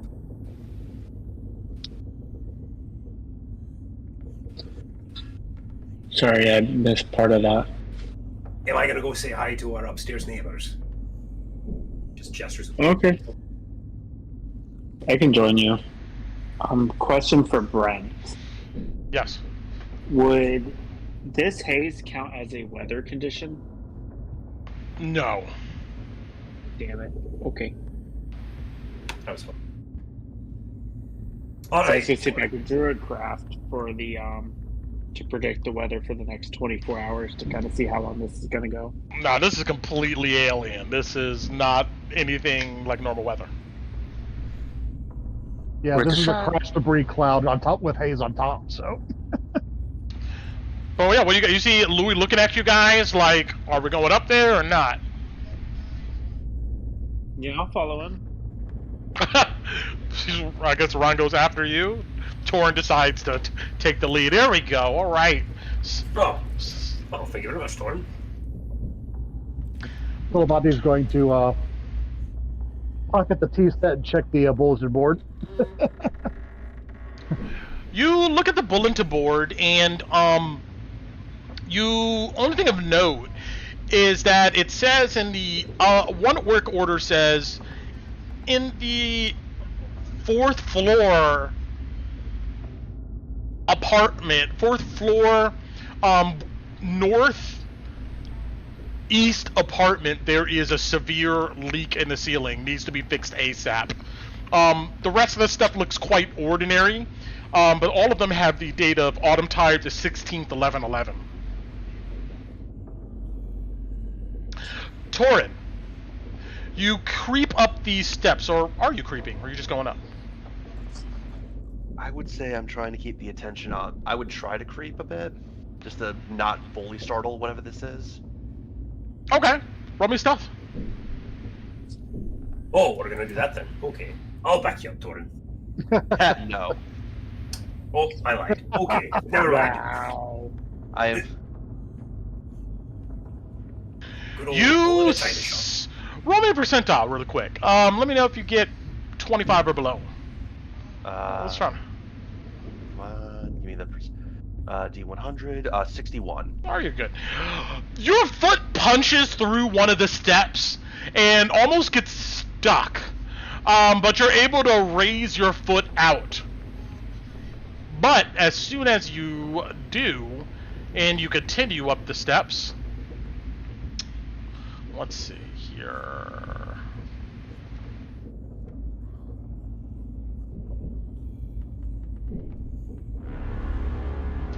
Oh. Burp. Your light immediately illuminates what looks to be humanoids dressed in rags. You see that there is tentacles draping off of their shoulders, and soon as that noise becomes echoes out, all the tentacles lift up and turn in your direction. Oh dear. Yes. Yep, they need to die. Okay. You continue moving. You can finish your movement if you want, but I'm about to roll these guys into initiative. I would probably move to the top of the stairs. Do I have an action still, or? We're gonna go into initiative because they see you, you see them, and we're gonna see who reacts first. Hey boy, not good for me. Let's see here. Anytime you guys want to roll initiative, re-roll it. Let me know, and I'd like to keep mine. That's all right. Oh, we'll keep it. All right. Wow. Okay. All right, we're good. Yeah, I'm gonna keep it. Okay, and with that,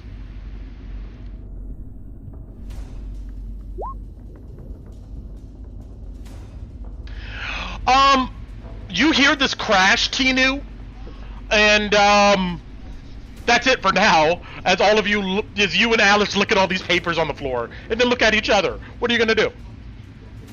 Oh, it's my turn. Oh, what are they doing? You have no idea. I don't know where the other stairs are. You heard the sound coming from the south. Yeah, the other stairs are over there. Where? When we got up there was stairs going down. Right next to the ones we came up. Oh, should we go? Or do you want to look through here first? Or... Wait, we haven't heard any fighting or anything yet. Like, we're not aware of No, all you did was hear a loud crack, and that's it. Then footsteps. Do I know? Okay, I'm gonna roll something to see if I know. Above 50, I would come check on you guys. Okay, yeah, I come check on you guys. Okay, I'm gonna go check on them. I guess if I yell or scream, you'll know to come, Alice. So 5, 10. Where are the stairs? Because I didn't see them. They're here? You think so? Oh, this is bad. Oh no. Okay. Imagine being in like in a sky-rise apartment building you've never been in. 25. Yeah. You like go to an ice machine or something, and then you're like, shit. What floor was I on? No, I never get lost in those. Oh. All right. 15. Oh wait, I can't. 15, 20, 25, 30 here. Do I see anything? Up the steps, I will duplicate Torin's token here, just so... Oops, my bad. Didn't mean to do that. There we go. I will duplicate his token, just so you guys can see where he's at. But, yeah, he's standing at the top of these steps. Right here. And, it looks like he's looking at something. Oh, okay. I guess... I don't want to yell, so action dash back. Fuck my life. 5, 10, 15, 20, 25, 30 here. And I'll tell Alice, I think there's something attacking Torin at the top of the stairs. I'm not sure what, though. You just yelled for me. Go. No, but I didn't want to go. alert, like, go. more than... No, I'm stuck on my movement. I'm done. Without her sister, she's helpless. No, I'm joking. Anyway, moving on. Louis! Do I see these creatures? Because I'm still on this map. I will put you on the other map. Yeah, you can kind of peek up above. And, yeah, you can see, like I described, men in rags. One's a tiefling, other guy's a human. Tentacles all over their shoulders, looking at you. Oh, Torin, you made some friends. Well, let's put that to it. Let's put them down, shall we? I'm gonna walk behind Torin, 5'10". Looks like it. Hop up on this desk, so I have a little bit of height with Torin. Correct. Directly to the right of you is your token is a door, and there's also a window north of Torin. But anyway, yes, you back up in this corner, hop up on the desk. And I'm gonna level Tilly at this first tentacle guy right here, and I'm gonna shoot it. Ooh, okay. Take the shot. Now you are alone. True. Clearly in this picture, so. Yeah.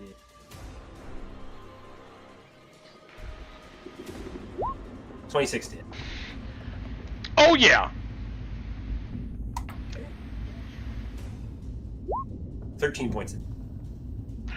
Well, dang! Rings off, slams into his shoulder. He takes 13. He stumbles a bit, but he's still there. Prepare to receive charge, Torin, or just break its skull. I don't know. Both of you guys roll me perception checks real quick. Torin and Louis. Alrighty, perception. That's okay. Oh, great. Alright. Glad he's good. Both of you hear once again these groans coming from the room directly to the north. Its door is open and ajar. Hey, buddy. Moving on, Alice. I'm gonna run to where they were. That'll be 5. And that'll take me 15 to get there. 20, 25. Anything interesting, Batsy? She's points with her cane up to the loft. I'm not moving here. I'm just. Shoot. All right. Yeah, I'm gonna have to dash to get up. That was 25. Yeah. Okay. Moving up to the next one because yes. I have at least 15 more feet of movement with the bonus action dash. Boop. And I'll ping you. Boop. Thank you. Sorry, I'm missing my setup. It's all good. All good. Oh, great. These weren't up here when I was up here. No, they weren't. What is it? It's probably all that noise you're making, Lulu. 5, 10. So, yeah, 5, 10. I'm gonna come try to stab this one. Holy crap, there's more in that room. Yep. Oh. I'm gonna try to stab him. Got it. I'm going. You rush up. I'm fussing at Lulu about all the damn noise he's making. 22 to hit. That'll connect. Aw, beautiful. And he's alone, so I still get sneak attack.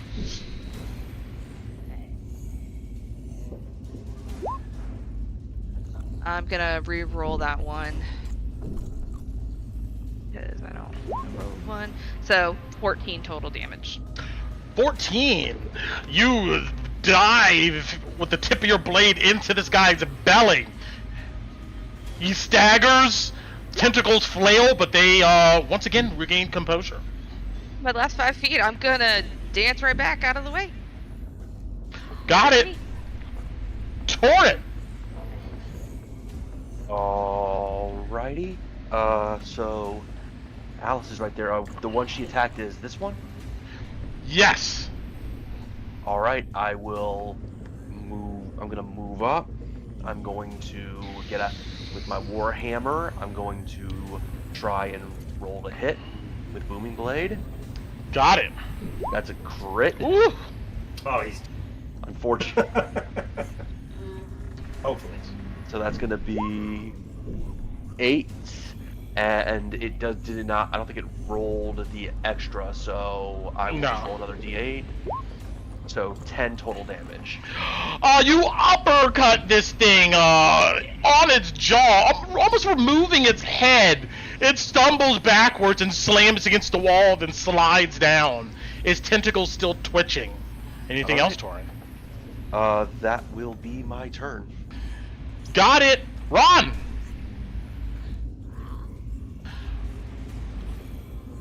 Alright, sorry, can you go ahead and move me up to next level, please? Sure. You move 5, then you move 10 into Alice's square, and I don't know if you want to 15, 25 gets you there, or 15, 20 gets you there. Door? There's a balcony here. You can climb over the balcony. Just give me an athletics check. If you fail the athletics check, it's difficult terrain. That's all.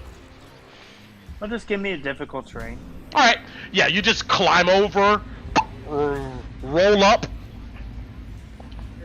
Oh, I don't want to be. I don't want to get in melee with you guys. That's the goal. Okay. Where you want to go up? Is there a way to get over here? Get past Alice? Yeah. So. Okay. Alrighty. She said, "Oh shit, there's more." So, but for now, you know what? I'm just gonna go ahead and throw my flame at the tentacle drag. Why not? Got it. Not bad. 21 to hit. Oh yeah.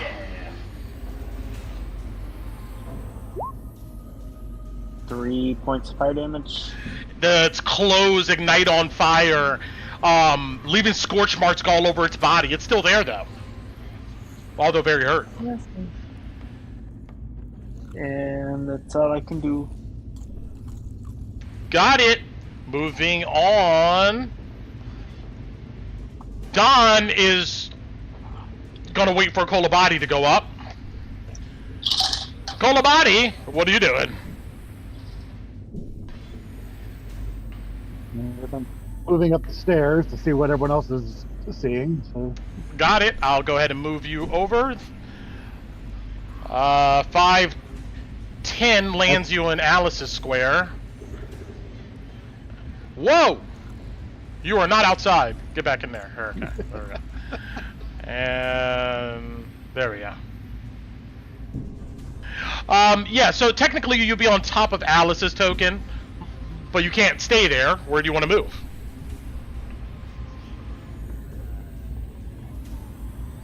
$10, 25. Everybody backs up into this narrow corridor here.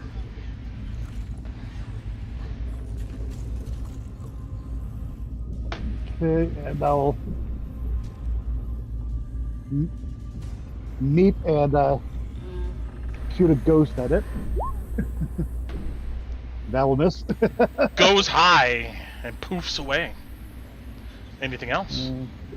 Nope, no bonus action this time. Alright. This drag here, its tentacles flail into the air.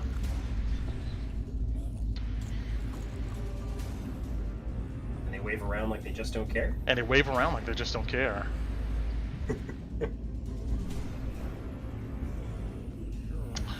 Let's see here.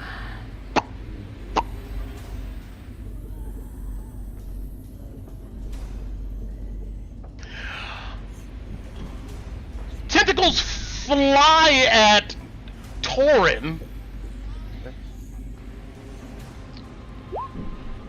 Nope. Misses. You see another creature march out of this room, staggering. Its tentacles then lock on to Torin. Try to grab it again.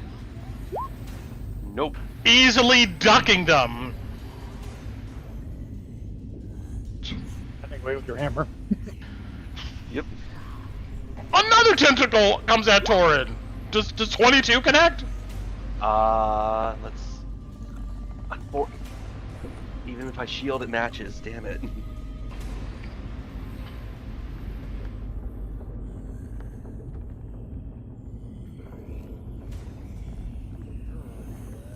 So I guess you're going to take that one. Yeah, I do have to take that one. I don't really have a choice. Tentacles flail out, wraps around your torso, and maybe your upper shoulder, maybe your arm, as you are grappled and restrained. You'll take 5 points of bludgeoning damage as these tentacles squeeze. Ouch.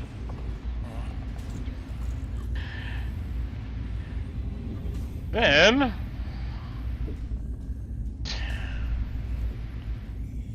5, 10, 15... Run! Tentacles shoot out in your direction. Does a 20 connect? I think it does. Right? Yeah, he's nodding. Sorry, he's putting aloe on me at the moment. I got it. Yes! You'll take 4 points of bludgeoning as tentacles wrap around you. You are restrained and grappled. 5, 10... He rolled his eyes at you, Brent. I bet. Oh, okay, so 5, 10, 20, 30. This one piles past its buddies and stays there. Alright, moving on. Tinu. I move to the party. I can't see myself. I'm on I gotcha. the map. Oh, there we go. Okay. Yeah. Thank you. Mhm. 10, 15, 20, 25, 30. Top of stairs. Is that enough to be in the other room? Yes. I will move you up there. That's technically 25.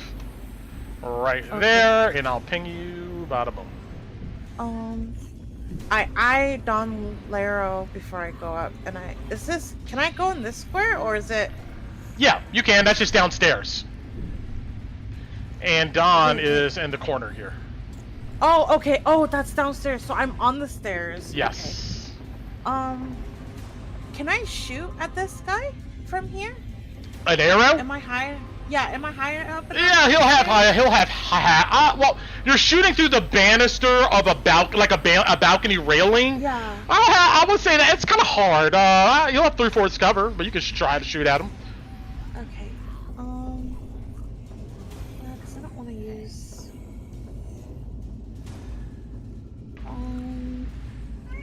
I could do... I'll just... Yeah, no, I'm just gonna shoot at him. 10. Yeah, the arrow hits the rail. It ricochets off somewhere. That's my turn. Got it, Louis. All right, got one move, and it's pew pew pew. So whoever is holding on to Torin, which I think is this guy. I don't know. Is this one? Yes, I will. Let me go ahead and color code these here. So, whoa. Stop that. Good. This one has Torin. This one has Ron. Yes. Yeah, the one behind it. Red. And this one is going to be blue and blue. There we go. And all right. I'm going to shoot at the red guy. Got it. I'm assuming this table isn't 30 feet up in the air from this platform, because that's insane. No. Shot. Okay, cool. 11? 11 will connect. Whoa. All right, cool. Their shot goes off for 8 points of damage on the guy holding Torin. Got it. Slams into him. He staggers a bit. He is still there. That'll end my turn. Got it. Alice. Okay. So, can I just move north? Sure. Without issue? Yes, it's just difficult terrain. You flip up over the balcony. I'm gonna have to stay here. Alright, out of the 3 that are in melee, have any of them been hit? It looks like you saw Louis just shoot this guy. This guy over here, he looks hurt. Uh-huh. This guy, the bottom guy, looks fine? Yes, he looks fine. Alright, I'm gonna do the one that Lulu just shot. I'm gonna try to... Because at least I'll still get it. Yeah, alright. I'm gonna try to get him.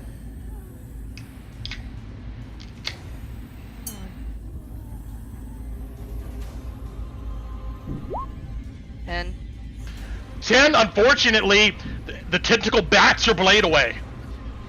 What a butthead! Alright, so I'm gonna turn, and like, so as I'm stabbing, like, my right to that one with my left, I'm gonna stab at the one in front of Tinu with my Got hand to try to get. Just stand there and let me hit him. What a jerk. That would be a natural 20. Wow. With the pure power of indignation. He's wearing mithril? No, I'm just kidding. Roll normal? No, nice. Wrong armor.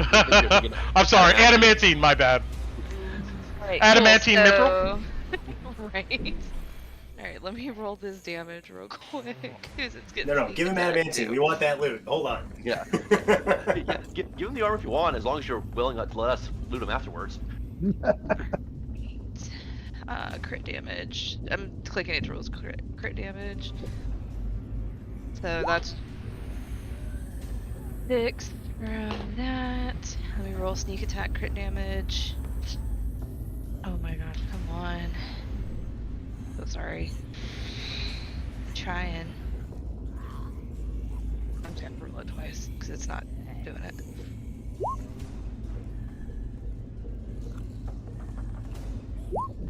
Alright, and then because of Piercer, I get another d6. And you can re-roll one of those ones as well. I'm gonna re-roll one of those ones as well. So, here's the additional d6. And then I'm re-rolling one of the ones, so add 2 more damage to the total. Yeah, you tell me the total. 18. 18, got it, alright. 18. Yeah, so... Like, screw you to stab at him, but he's probably fine. Yeah, you stab him straight through the neck. The tentacles push you back away from him. But as this kind of oily blood leaks out, you don't see any expression on its face. If anything, actually, you hear, "Kill me!" as it gasps out. So.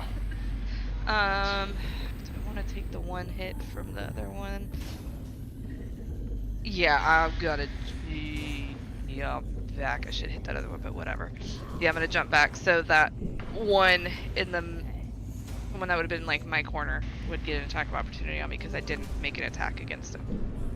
Sure. But the other two, yeah. No. Does a 23 hit you? Yes.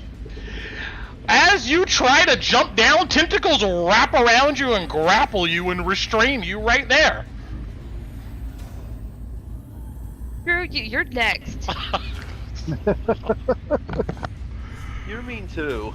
And you will take 9 points of bludgeoning damage as it squeezes you. Next, Torin. Yeah. What a butt. This is the one restraining me. Yes. Is it? How hurt does it look? It looks a bit hurt, not bloodied. Jeez.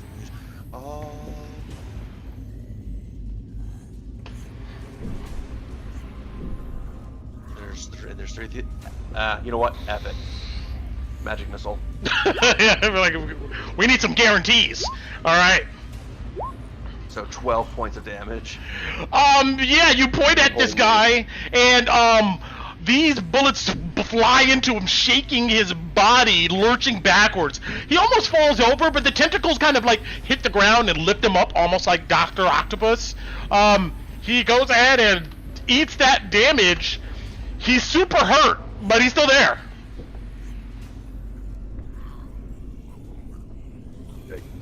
That's what I got. Got it. Moving on, Ron. Real quick, Torin, how bad hurt do you look? Do you look okay? Do you look kind of limp in there? I'm not looking too hurt. I'm worried about what's about to happen though, because I'm currently restrained. Oh, and they have advantage. That's fair. So, we're gonna start with this. I'm going to action cast Wither and Bloom, and get all 5 of them. Got it. Okay. I need 5. I'll post it. 5 Constitution saving throws. I'll let you pick which one's for which.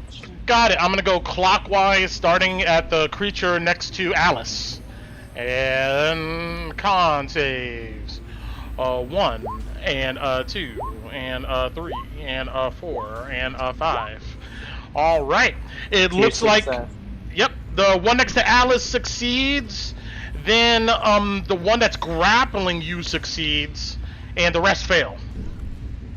Which one's grappling me? The one all the way in the back here, his tentacles is reached across. Yes. All right. Cool. All right. I need to roll 2d6. And on a failed save, they take 9. Success, half to 4. You see emerge from their bodies blooming vines and bulbs and shrubbery eating at them, desiccating their bodies. The one next to you, Alice, drops to the ground. Oh, I'm sorry, that's the one that do they take half damage? Yeah. Half damage on success, yes. Got it. Okay. Oops. I keep Xing out people. He's dead anyway. This guy here, he will take half of 9. He's dead too. The guy up here to the north will take 9. He's still looking good. The one that's grappling you will take 4. Still looking good. And the one that's grappling Torin collapses to the ground, dead. So that took 3. Okay. Yeah. Nice. You know what? Screw it. Because the last 10 minutes, I'm gonna go ahead and bonus action Starry Form, and let's. I'm gonna go ahead and shoot the one that's got me grappled, the blue. Got it. Dice can roll a hit die. Mm-hmm. I don't think I've used any, so yeah, I'll use one of those. I only get to pick one, so. I'm fine. Alright, then, Torin, you can. I just didn't know I'm sorry, I how bad it might be. No, you're fine. Go ahead. So I'll roll one of my wizard hit die, so that's going to be a d6 plus 2. I'm just going to roll the d6, add the 2. Well, actually, it's plus his spellcasting mod, so. Oh. So it's So d6 plus 4. plus 3. Plus 4. Sorry, 4. So how much is the spellcasting modifier? You get 6 hit points. Sweet. I'm back to full. And then, okay, starry form on blue. Yeah.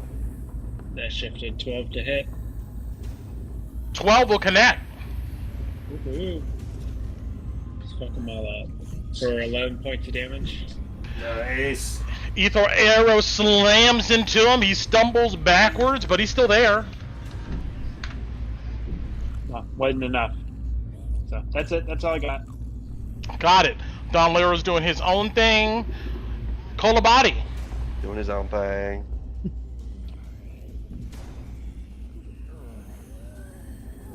Oh, let's see. Hell.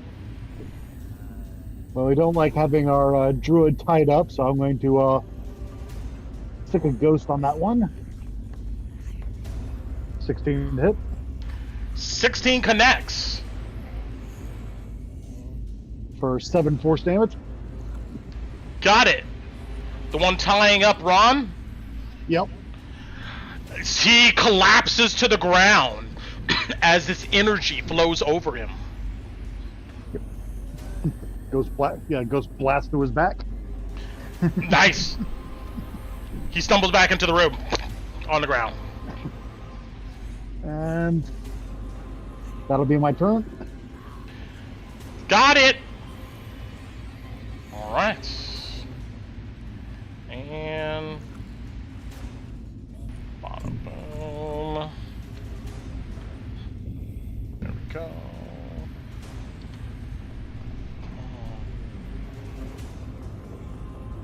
You see another one emerge?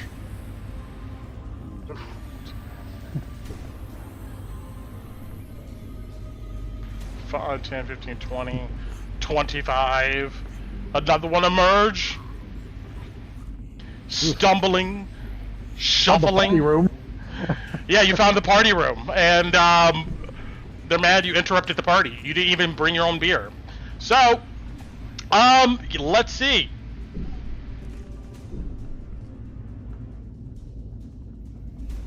Why not? They love some Tauren. Let's see here. 11 as tentacles flail at you. 6. You bat them away. Nope. 21. I'm shielding that. All right, you bring up shield. That's their turn. Tinu.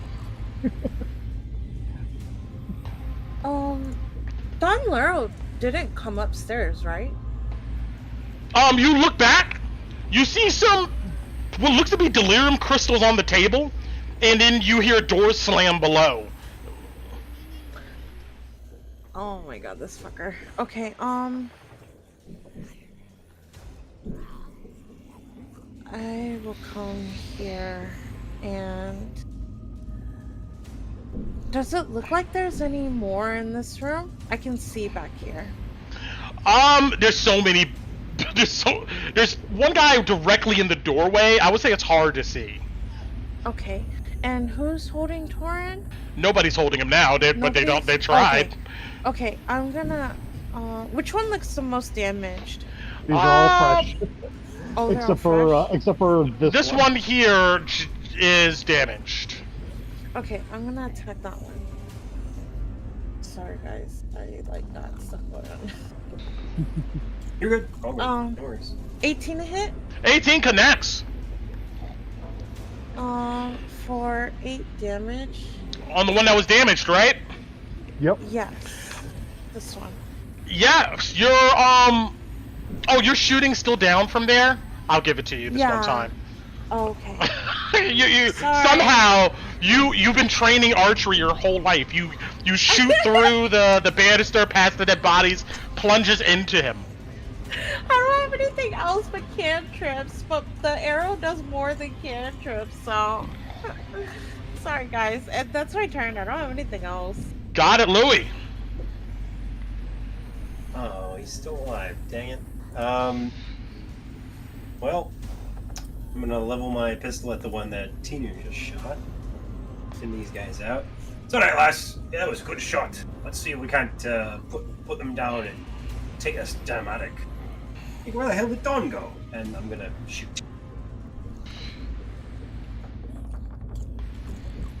10 to hit? 10 will go past his head, unfortunately. Oh crap, that usually never happens. That's it, that's my turn. Got it. Alice! Oh my god, do I try to hit these things or do I chase Dawn?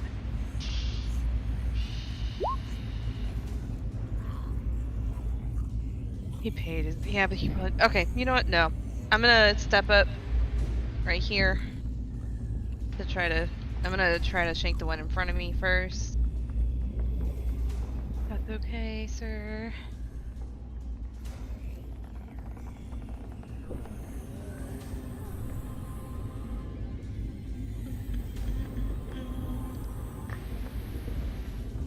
$11. 11 connects! Beautiful. He's not alone, so I don't get sneak attack, so... Which one are you attacking? Neither one of them are alone. They're with each other. They're holding hands. Yeah. So... But there is this one over here that's near your ally. I think that is pointed out. Oh! I thought that one was X'd out. Damn it. Alright. You can attack that one. I mean, they all have the same fine. AC. Yeah. Sweet. Alright, fantastic. Take the first one. I'm having technical difficulties, obviously. So that'd be 17 damage. Yikes! Yeah, you cleave into the side of it, ripping out its bowels. It's still there, although panicking. Alright, cool. I'll come with the offhand and try to follow up right behind it to see if I can hit it again. Yeah, that's gonna hit. 22. Yep.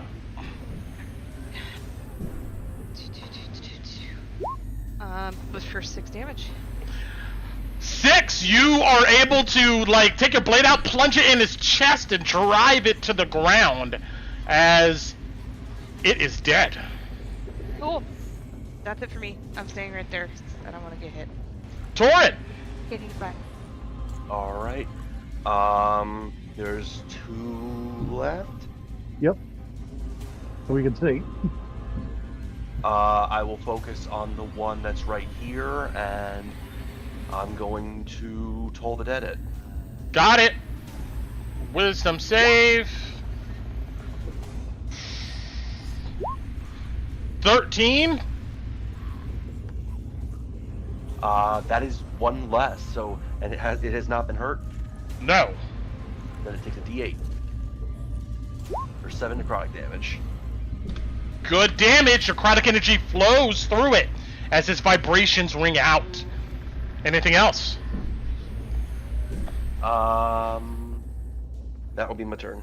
Ron! I'm going to produce flame and throw it at this guy. Got it! And roll the hit. That's a nat 1, so... Yes, unfortunately flies above its head, slamming into the upper wall. And then I'm going to Starry Archer him as well. Better 15 to hit. That'll hit. 11 points. Yikes. Okay. And it collapses to the ground. Oh no, 11? It is still there, sorry. In fact, I'm gonna kind of move out of this little hole that we're all putting ourselves in and get off to the side. Got it. That's it. Kolabari. Well, follow up the radiant arrow shot with a ghost 12 connects. for 5 force. Which one? The one that took the arrow. Got it. Yeah, the Starry Archer arrow. It collapses to the ground as you blow a hole in this one. And that'll be my turn. Understood. We got one left. It doesn't care it's by itself. It looks at Ron. Tentacles shoot out for a crit fail as they lash around you, breaking part of the banister, and that's all it does on its turn. And who's next? If the next person doesn't kill this thing, we're gonna say you smash it. No way it's gonna survive. All right, T2. I move 5 feet, so I don't have disadvantage or whatever. I shoot it. Got it. Nat 20. Yeah. How do you do it? Hey, let's go. I don't know. It's weird because I'm shooting with a bow and I'm a cleric, but I guess There's nothing wrong with that. You're an adventurer. You're allowed to be a part-time archer. It's okay. I pull my bow. I take a deep breath and I don't know. I shoot it in the head.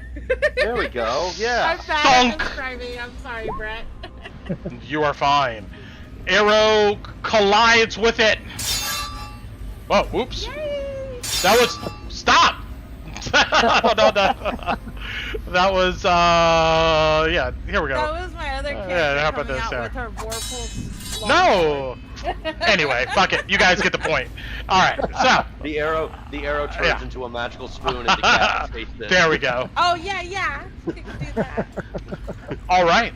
Once again, it is all quiet. You guys breathe heavily. There's a bunch of dead bodies across the floor. Do any of them have delirium in them? Oops. All of them. Oh, just kidding. Oh, that's so much money. No. Holy cow. These guys do not have delirium in them. Brett wouldn't do that.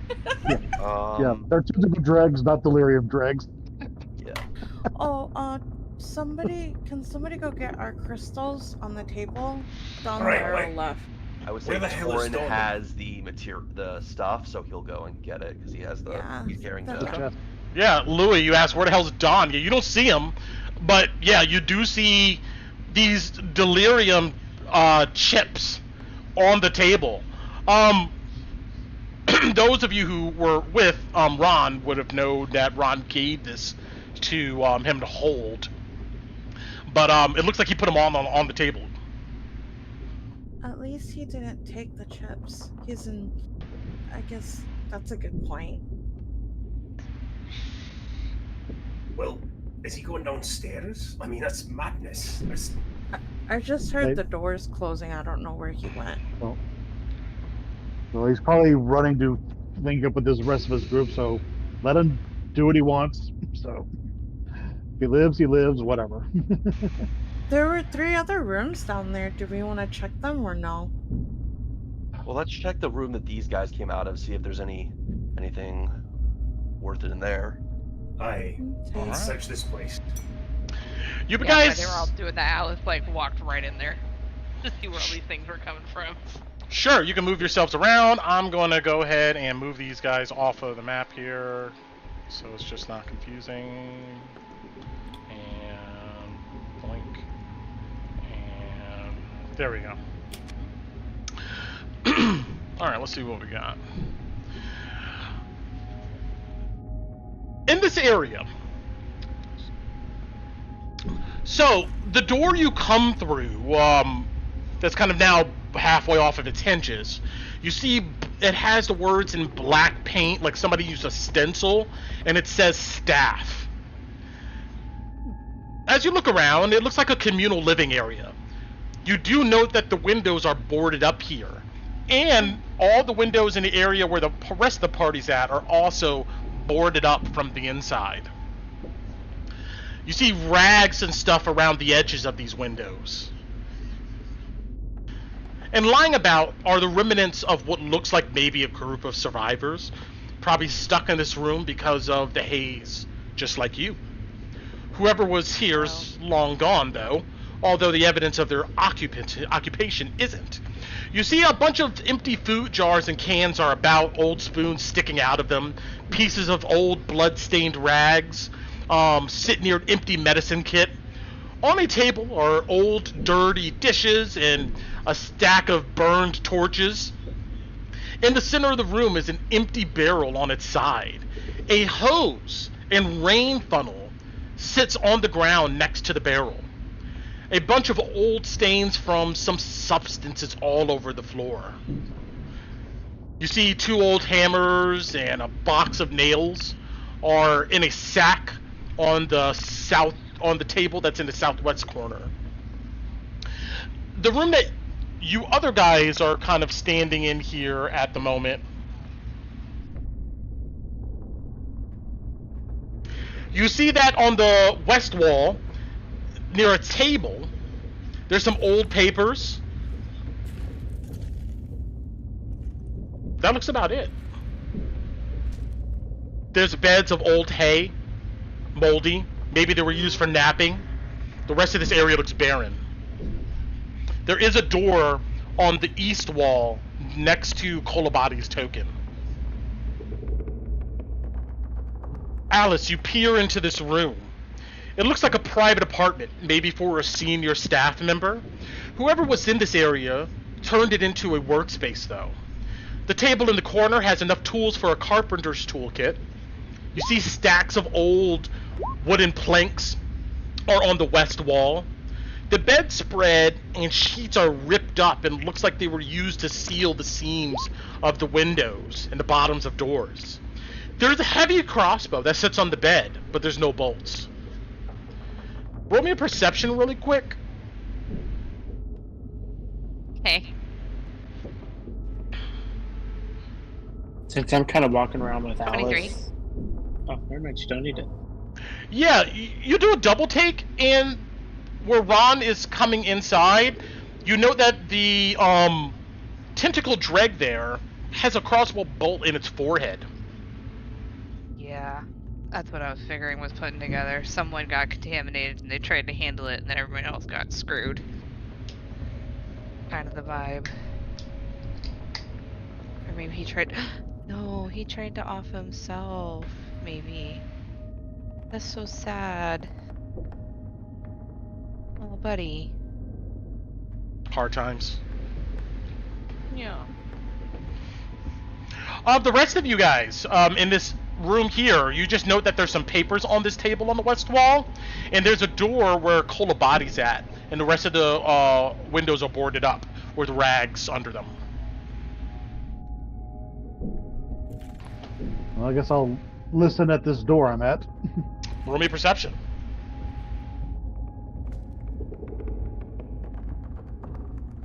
You hear nothing but the groaning of this building. Okay, I guess I'll open the door.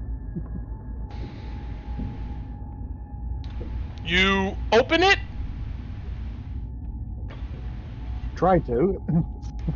And immediately you see a swirl of haze as it leads outside.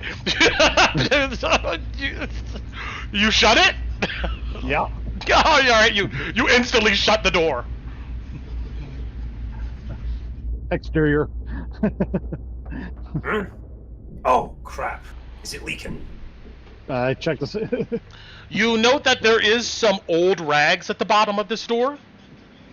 When you opened it, it kind of got scooted out the way. Push them back. Yeah, you push it back.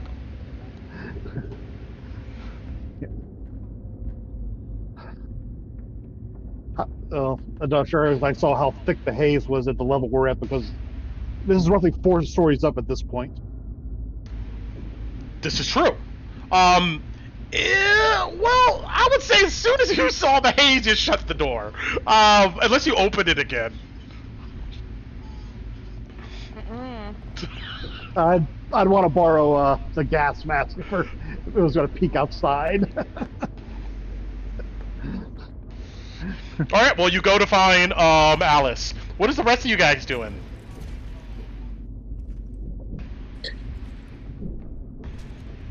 I'm just gonna try to search this room, see if there's anything good in there. Sure. You take a look around and go ahead and roll me a percentile, please.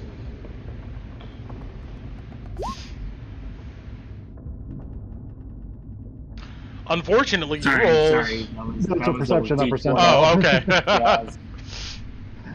Wait for it. D100. There you go. 58.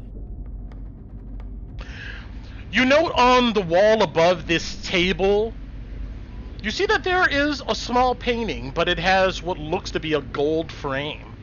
As you come closer to it, you note that the frame itself looks to be almost pure gold. Either the people who are working here wasn't educated enough or cared enough to know that, or they loved this picture so much. You look inside of the frame, and you see it looks to be a picture of an older, a young woman. She looks like she has earth-toned skin. Hair is in a braid, and she carries this large staff where at the tip of it depicts like what looks to be glowing flames. Cool. I will. It's about the size of a sheet of paper. Oh, easy. Yeah, I'll go ahead and take it off. Portable. Alright. Yeah, it's worth about 250 gold pieces. Oh, shiz. I will make a note of that. There's some good shit on this chart. But anyway. Alright. If we sell it to the guy at the inn, is it double? He actually might buy it. That's the thing, is like who would buy it. And you're pretty sure that the guy at the Red Lion Hotel would probably buy some shit like this, yeah. I mean, he was very enthusiastic about his very rare collection of paintings. Yeah. Alright. You guys look at each other, and Ron, also roll me a survival really quick. Sure thing.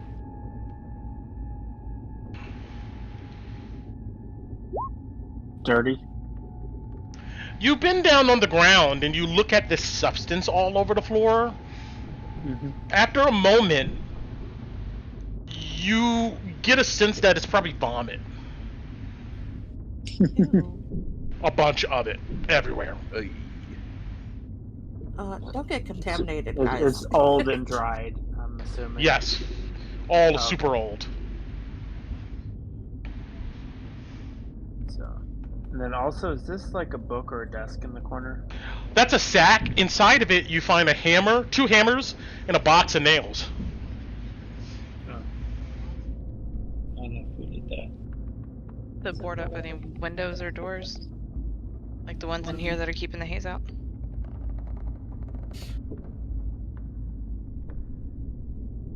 I'm good. Okay. What are you guys doing? All of you are kind of looking around. Anybody looking at anything else? I mean, tell me what you want to do. Yeah.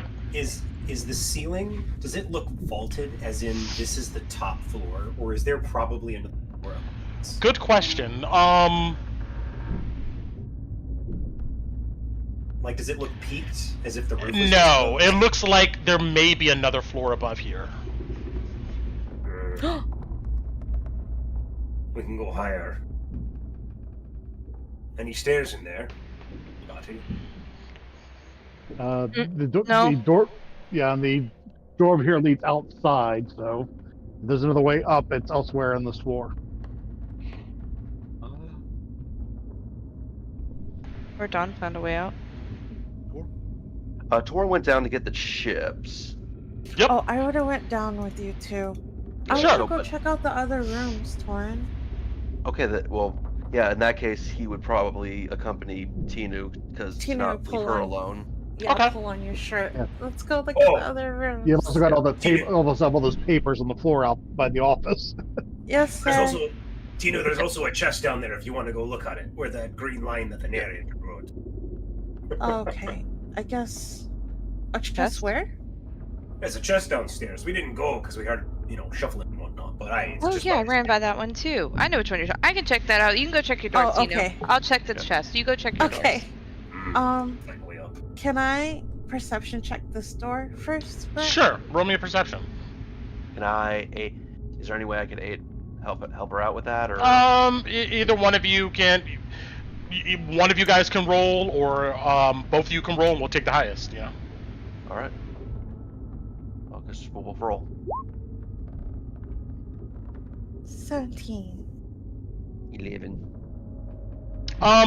With a 17, Tinu, you think you hear a cough. Dawn, Laro. Dawn. Little pussy. Are you kidding? I'm gonna open the door. Can I open it? Is it unlocked? It is. This fucker. What are you doing? You see that he's sitting on a bed of hay in the corner, and usually he looks at you. He goes, "What does it look like I'm doing? I'm gonna stay here and hide and wait it out." Is this high enough? I think there's another floor. We're gonna go higher. You all can go higher and shoot off your guns, your spells, and all of that stuff. And who knows what you will attract next. I think I'm just gonna stay here. I gave you back your crystal trips. I think we're even at this point, don't you? Yeah. Yeah. Look, this isn't about even or payments anymore. We are not in a good spot. It's clearly obvious of that. Look, we've already found some evidence that people were locked in here before, and it doesn't seem like it, and it seems like they might have gotten a way out. We're not gonna steal anything from you, and I know Alice is kind of upset at you. You keep her away from me. I'll come with you, but you keep her away from me. We're not gonna like attack you in broad daylight. I want a promise from you. I know a killer when I see one, alright? And Tinu looks down at herself and looks at him like, really? And he gives you a look. No, not that type of killing. I'm talking about other types of killing. Alright. We're trying to save your life. Sorry, go ahead, Torrance. I will give you my word. I will not let Alice or Louis or any other member of the party attack you. If they say mean words, I can't stop that, but I will not let them cause you any physical harm until we get out of this place. And then you can leave and we can put this behind us. But we are not in a good spot. We need all hands on deck, and you do, and while this is a lot, you have knowledge of the haze and everything else. Look, we all want to get out of this alive.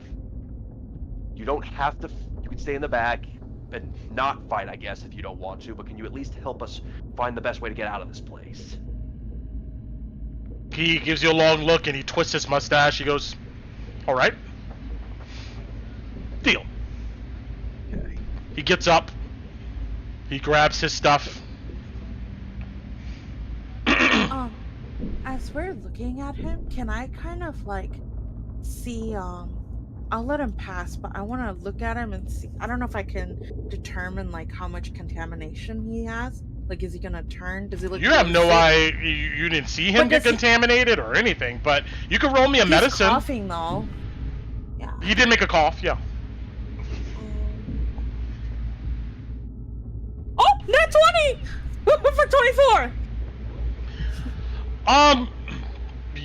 Besides fear and like, you know, adrenaline and stuff, like you're not sure. He doesn't look traditionally sick or anything like that.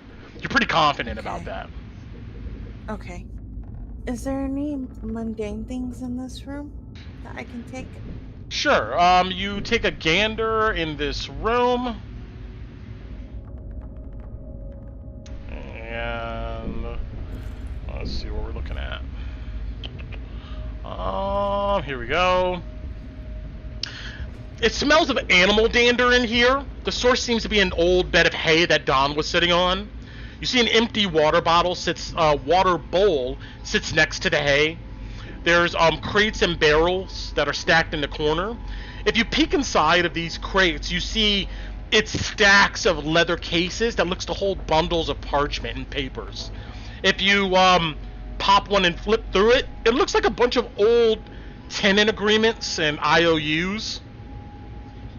The barrels, you open them, whatever was inside is long since dried out. But they smell of wine. Okay, I'll just take some of the leather stuff. You said they're leather. Leather bindings. cases, yes. Are they like the rolly ones or the square ones? They're more the square ones. Think of it like a folder that has like pockets inside where you could stuff papers. Oh, I don't know if I can. But they're leather though? Yes. Okay, can I take 2 of them? Mm-hmm. Okay. And then I'm gonna tell Don Laro, there's 2 other rooms here that I want to look at. Everybody else is upstairs. You can stay. You probably want to stay with us because of Torn, but you can go upstairs if you want. Is there a way higher up there? I think they're working on it. We kind of left. He sighs heavily and he goes, "Excuse me," and then you see that he goes up the steps. You see he emerges back with you guys. Really quick, Torn, are you doing anything specific before I get back to these others? I think at this point, while letting him go by himself back upstairs with the same with Alice seems like a bad idea. I don't want to leave Tina by herself if there's anything down here, so I'm playing guard right now. No, I'll be fine. You go with him. Sure. Yeah, come about you tag team. You made that pact. Yeah. All right. Well, if you hear, we've already made a lot of noise with Louis' guns and the fighting. So if anything down here, just scream and run. We'll come down. I have a Misty step. I'll be fine. Yeah, and I will follow Don Laro back up the stairs. Gotcha. I'll go ahead and move your token over here. And the rest of you guys, Ron, Alice, Louis, Kolobati, what are you doing? Alice would have gone downstairs to go look at that chest because she told Tinu that she would check it that way. So Tinu could check out her doors. Sure. Let me see if there's anything here. Let's see.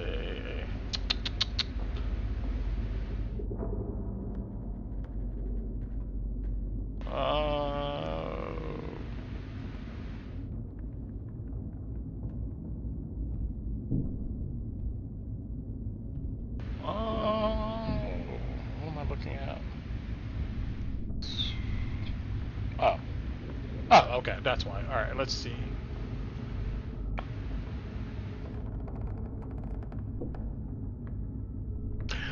You find only 2 sets of fine clothing inside of here. Everything else looks like it's been tossed a long time ago. 2 more sets of fine clothing? Yes. Okay. Are they Amethyst Academy as well? No, you unpack them. They look like aristocratic clothes of sorts. Beautiful. I guess seeing that pretty quickly, I would kind of like. Does anything else seem to catch my eye? Like any? Is there anything under the bed? Any? Sure. You look around here, and nothing seems to really pique your interest else in this loft area.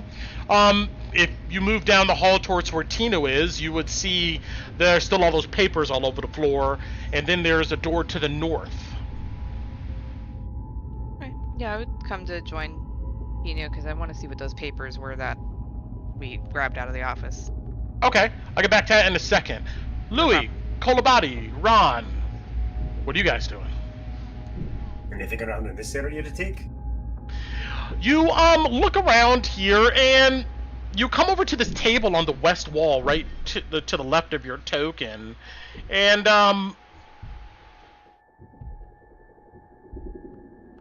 you see that there looks to be written in charcoal on the paper a list of supplies and quantities. It says canned jar food, dry meats, bag of grain. At the bottom, you see written in big letters, water, and it's circled. Besides that, that's about it. Are these barrels right here? You go ahead, they're empty. Nothing's in them. Well, looks like they probably ran out of supplies too. Water here marked on this ledger is looks like they really needed it. Anyways, I'm gonna go look at the ceiling and see if there's any haze leaking through the cracks in the floorboards. Roll me insight. Sure. I'm going to use my inspiration. Why not? 'Cause that's fun. Okay, I'll keep the 12. You roll me perception. Okay. It's an 8. You don't see any of this haze. Because you climb up on the table and take a look. Yeah, I'm looking at the ceiling up on the table. Alright, Ron. Oh, I'm sorry. Anything else? Yeah, go for it. What else you want to do? Yeah. I just turn to the others and say, do you all think there's a stairway up there, or do you think this is a crawl space? Well, we could check out the other rooms and see if there's any signs of a way up. Sure. Alright. What are you doing? Well, Cold Body's suggesting other rooms. I'll let her go ahead and head to the next one. Where you go? I guess I head back downstairs towards where the other rooms that Timu said were around. Alright, all of you move back in that direction. You see Dawn is back. What about this door right here? Oh, I'll move you back. Which door? Oops. It was directly to the east of the stairs. You saw that was... I said, well, that was outside. Yes. Okay. Then, yeah, I'd go back down. Sorry. No problem. We gotta 100% it. Every door. Yeah, exactly. I mean, what else are we gonna do right now, honestly? Alright. All of you are back down here. Whoa, you're not dead. Or run off. Don looks at you, he goes, no, I'm not dead. But he's a lot harder to kill than that. Why'd you run in the first place, then?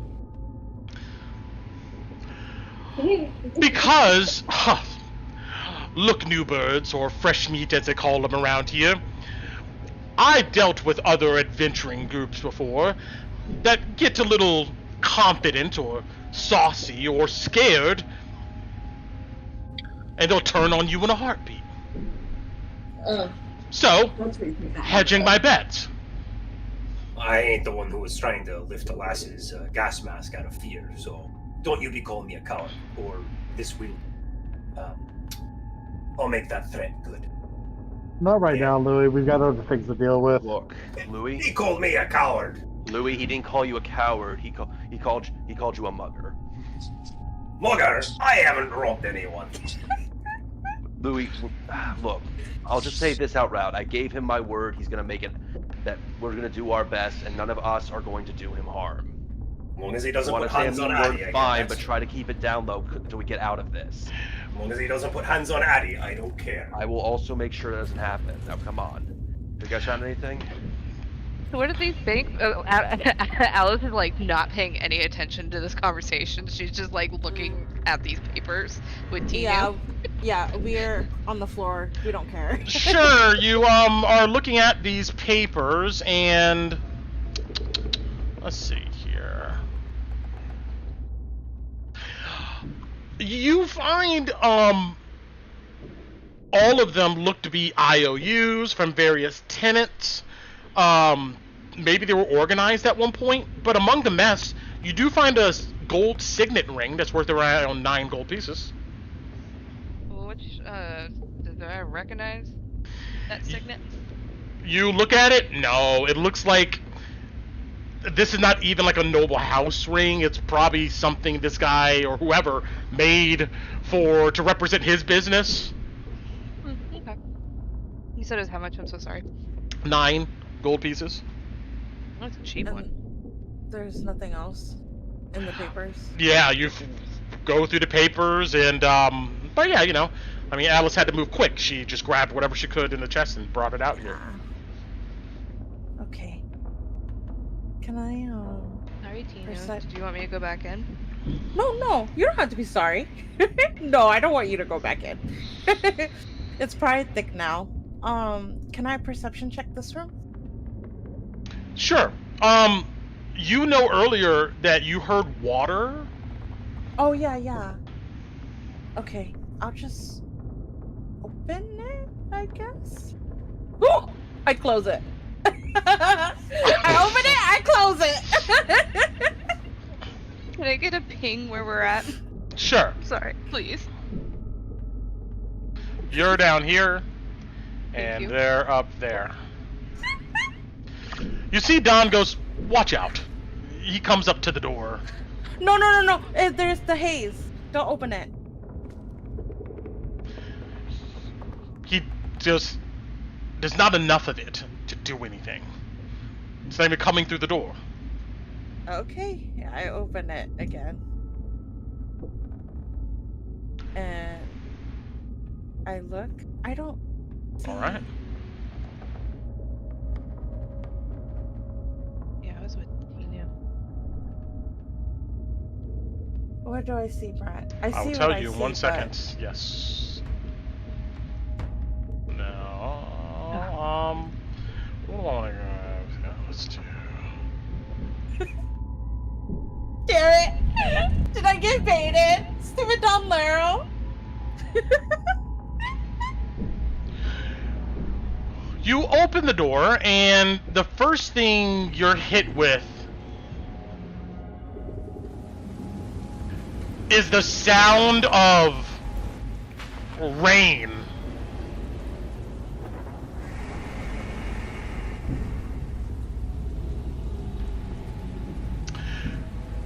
You peer through the haze, and you can smell a raging, like maybe thunder, sort of like that smell of rain coming from this area quite profusely. Then, at certain intervals, you hear a deafening thud. It has a rhythm to it. Every few seconds, this massive thud that shakes like almost the entire room or building.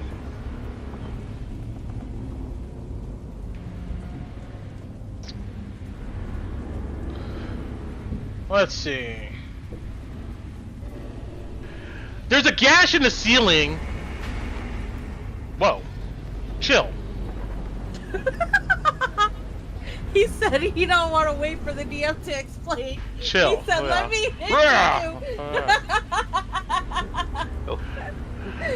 There's a gash in the ceiling that exposes this area to clouds of haze.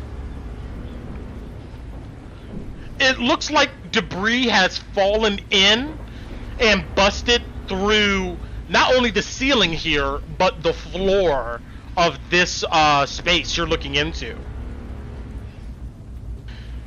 On the back of the door you just opened, there's a metal placard that says Warden. So this orange lines is the hole up into the next floor. And then you see a bunch of rubble and haze kind of localized in the center of this room. And the sound of this water and this pounding seems to come from beyond the haze on the other side. And it's like, it's not raining outside, right? This is artificial inside. No, yeah. You see water is kind of like, there's like a mist where you're at, but it's not like raining right where you're standing. But you hear like thunderstorm collapse and all of that further down this passage. Damn, I wish I had Ellie. I close the door and I turn around and tell them that it looks like stairs leading upstairs, but it's collapsed on. There's a hole, but we can get upstairs through that hole. But if you go across, it looks like magic. Well, I don't know if it's magical rain. It looks like, well, I mean, it's inside. Looks like there's magical rain, and there's like thudding footsteps No footsteps, but it sounds like a massive crashing noise that's rhythmic in nature. Every so often, it's like a booming noise, like rushing like thunder, water, lightning. Oh, rushing water. Okay. Roll me a nature. Nature. Okay. Oh no.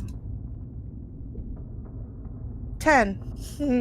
It sounds like waves. Okay.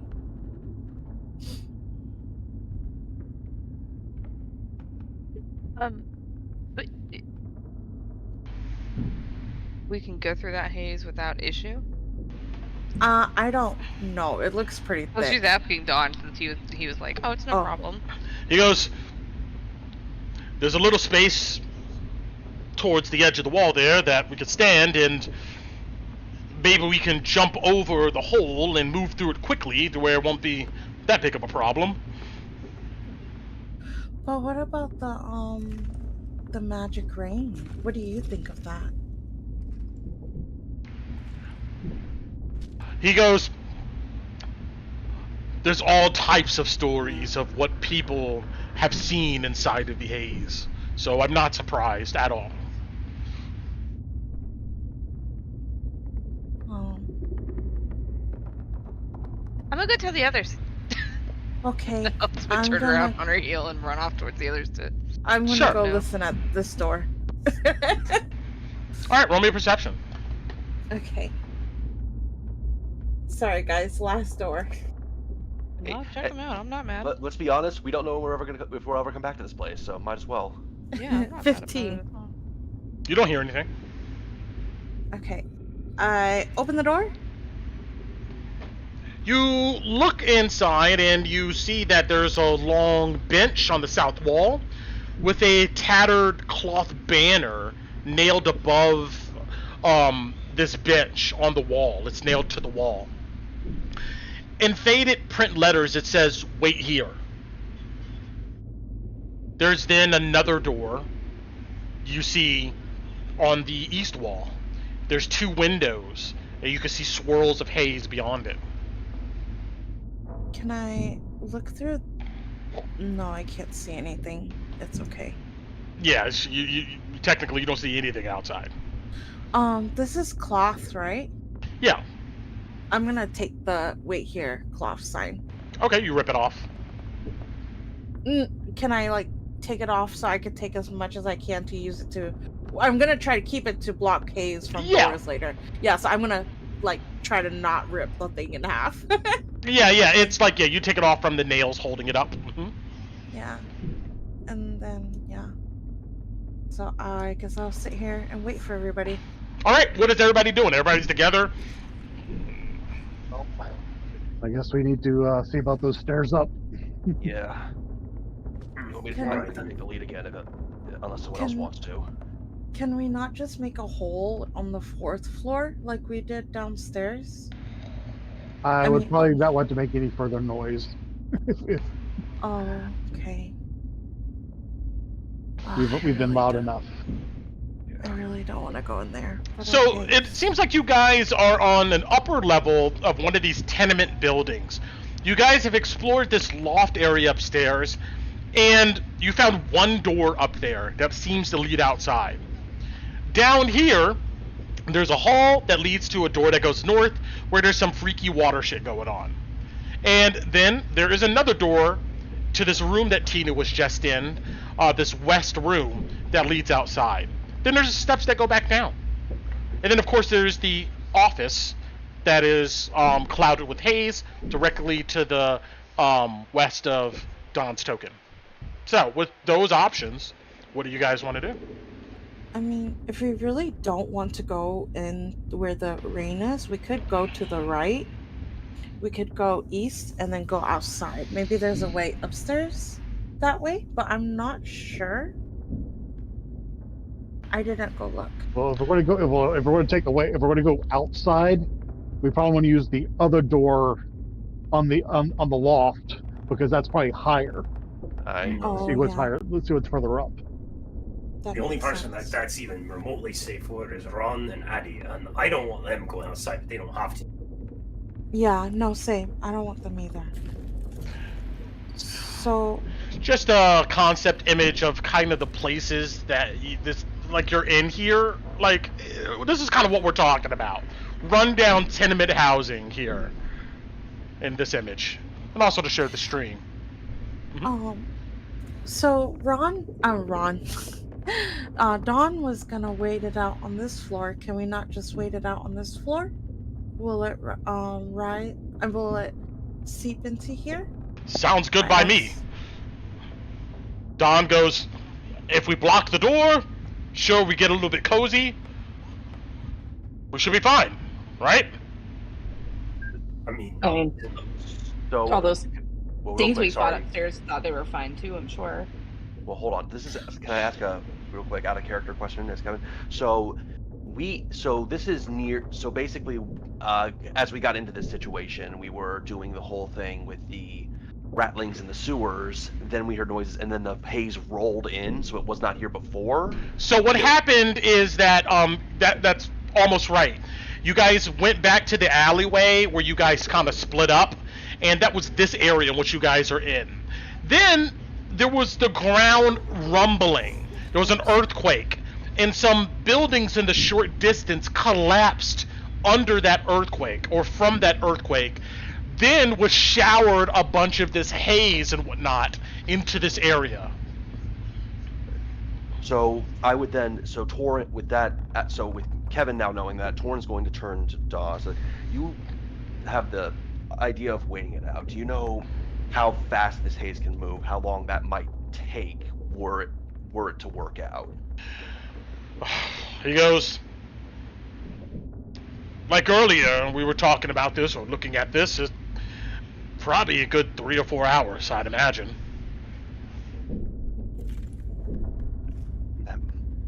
If we can't find another way, we only have the one. We only have the one mask, and go contesting over that's going to be one, not a good idea, and two, impossible to The problem is that, I mean, we could seal this room, but if we stay here long enough, the haze will creep over here too. Then when it's time for us to go ahead and leave, I guess we'll be trying to get out. That's why we have to get to the rooftops, where it's going to be cleared out first, and we skip between each of the rooftops to get to the outskirts of the city, up beyond this cloud, or whatever this thing is. Don goes, that. We could do that, or we could stay here. Well, hold on. The haze, is it heavy? Does it tend to stay closer to the ground, or what's the possibility of it rising? From what we experienced, yeah, it's heavy. It lingers and stays close to the ground. It seems to more fall downwards than goes up. Yes. So getting to a higher floor should still be the better idea. True. And if we want to escape and not be here and wait around for something to break into a window or walk around, we want the rooftop. I'm just saying, I wouldn't be against us just bunkering down here and just waiting, and then, I don't know, dealing with whatever remnants of the haze is some hours from now. Well, I'm the only one that's looked through that door. Why don't you guys open it and look too? Maybe you see something I don't see. Alright, fair enough, Tina. It's here. But I did that when I opened it. What I saw, I was like, I closed it.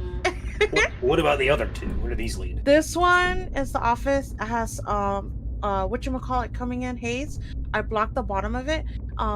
Alice went inside, grabbed some stuff. There was papers. She grabbed the paper and came out. We didn't really get to look around that good, but like I said, there's Haze. This one is a waiting room for people, I guess, who wanted to go into the office. There's another door on this side leading outside. I was saying if we don't want to go this way, we could go this way and then rush across it, but I don't know what's on the other side. So that's like a risk too. Let's not go through any haze if we don't have to.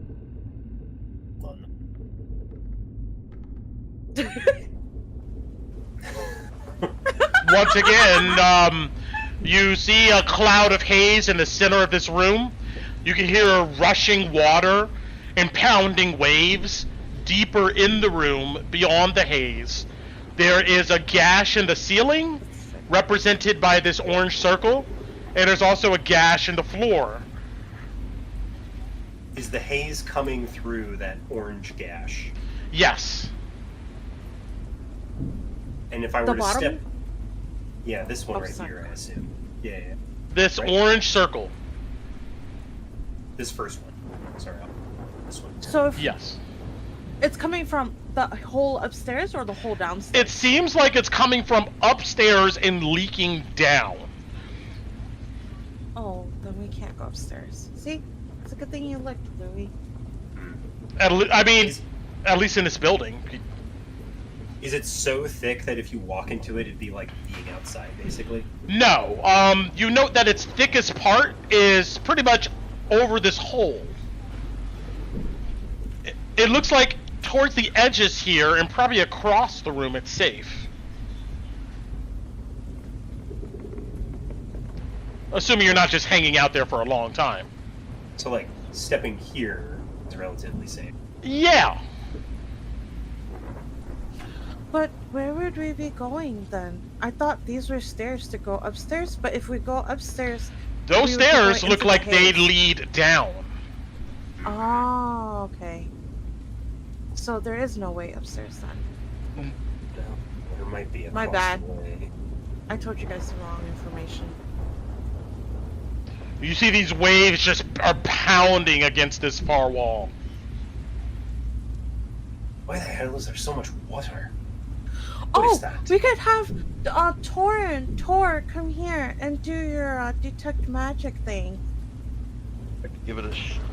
I say it in like not detect magic, but do your magic thing where you tell what it is. Yeah, I can. Okay. If you can give me a little bit of time, I'm running a little low on spells, but if I get the time, as a ritual, I would cast detect magic. Sure. After 10 minutes, you open your eyes or so, and all you see is like this low level glow everywhere that has a negative, almost black light to it, effect to it. But you don't see anything in particular.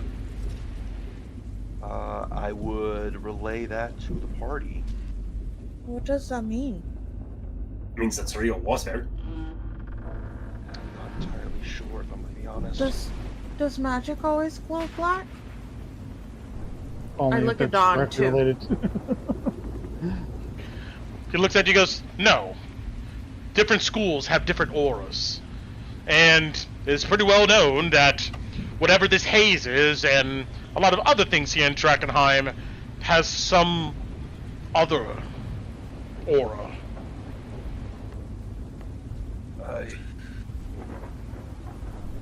Brent, does this door lead outside, the one across the hallway? From your distance, you can't tell. If I had Ellie, I think Ellie would be fine going to check that stuff out. Dawn, do you happen to have any summon? Do you have a familiar? Do you have any summon familiar stuff? I could pay you back for it. I'm not an animals fan, no. Fuck my life. Okay. Well, unless Addie wants to go have a look-see, because she's the only one with a mask. Well, I don't know if I'm comfortable with her going closer to that rain thing over there. Because we don't even know what it is. I mean, unless you want to, Alice. It looks like real water for what it's worth. It's not doing anything. So we're trying to explore instead of sit still? I'm trying to find a way up that doesn't involve us drilling a hole in the ceiling. Alright, yeah, I can go check it out. I cast resistance on her before she goes.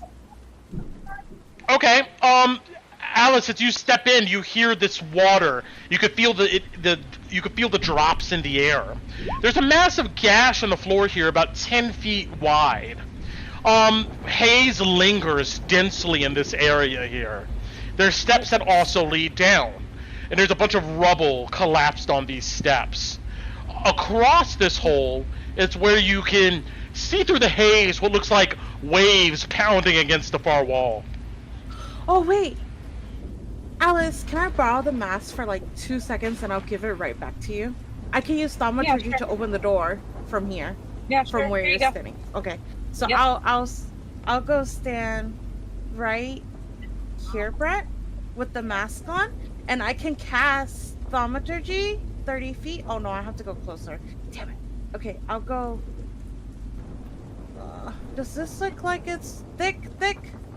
Not really. Okay. Looks quite precarious. No, she means the cloud. She means the. Yeah, like the floor. Does the floor look good? Oh. Standing there, it looks quite precarious. What is hold on. Precarious means risky. It looks quite risky. Oh, okay. How's your dex? Is what he's asking. How's your acrobatics check? Put a rope around her waist. Aye, come here, Tina, just in case you fall down. Okay. Alright, you guys are able to do that fine. You step forward. Yeah, right here. The floorboard's kind of grown under your weight, but hold enough for you to cast thaumaturgy. And drop me the text of that. Oh, you already did you? Let me see what that says. No, I didn't hear it. Resistance.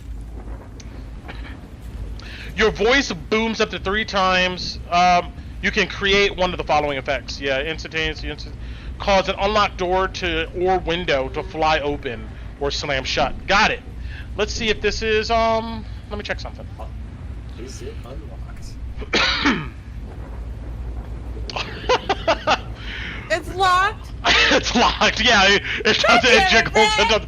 Yeah, it's up to the dice. And out of all the chances, yeah, it happens to be locked. I was being smart. You were being smart. You were being smart.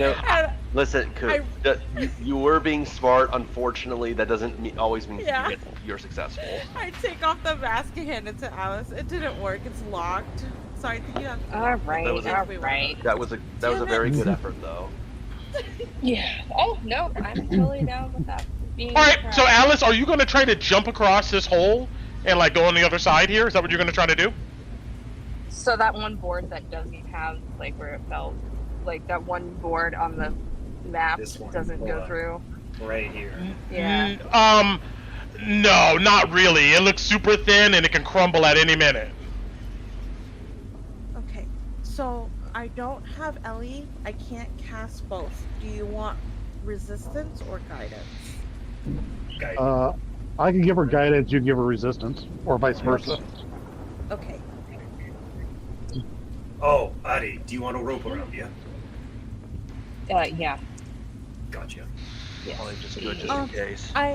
I'm gonna take out my rope and give it to. Is there a way that we could like triple knot it to make it longer? So it's like it's 10 feet.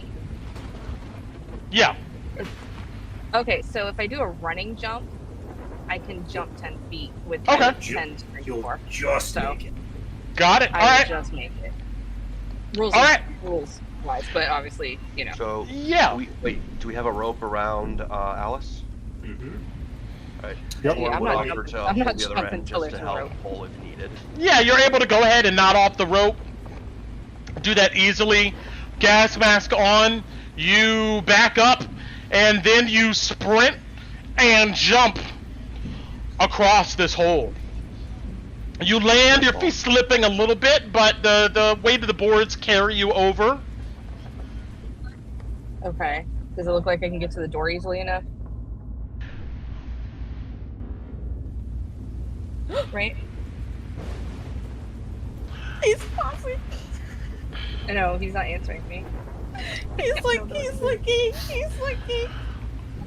You see in a rhythmic pattern waves move from this 10-foot wide passage to the east of you and slam against the wall to the west of you in this rhythmic pattern. Tumultuous storm clouds swirl in the air here. Everything looks to be kind of lightly obscured as rain seems to be coming from these clouds towards the ceiling, just pummeling onto you, seeping into this floorboards and then going back into this water. how, I guess, deep, or I guess how deep is the water that's the waves? You Or look, is it... and strangely, water sloshes all across this area here like a raging sea.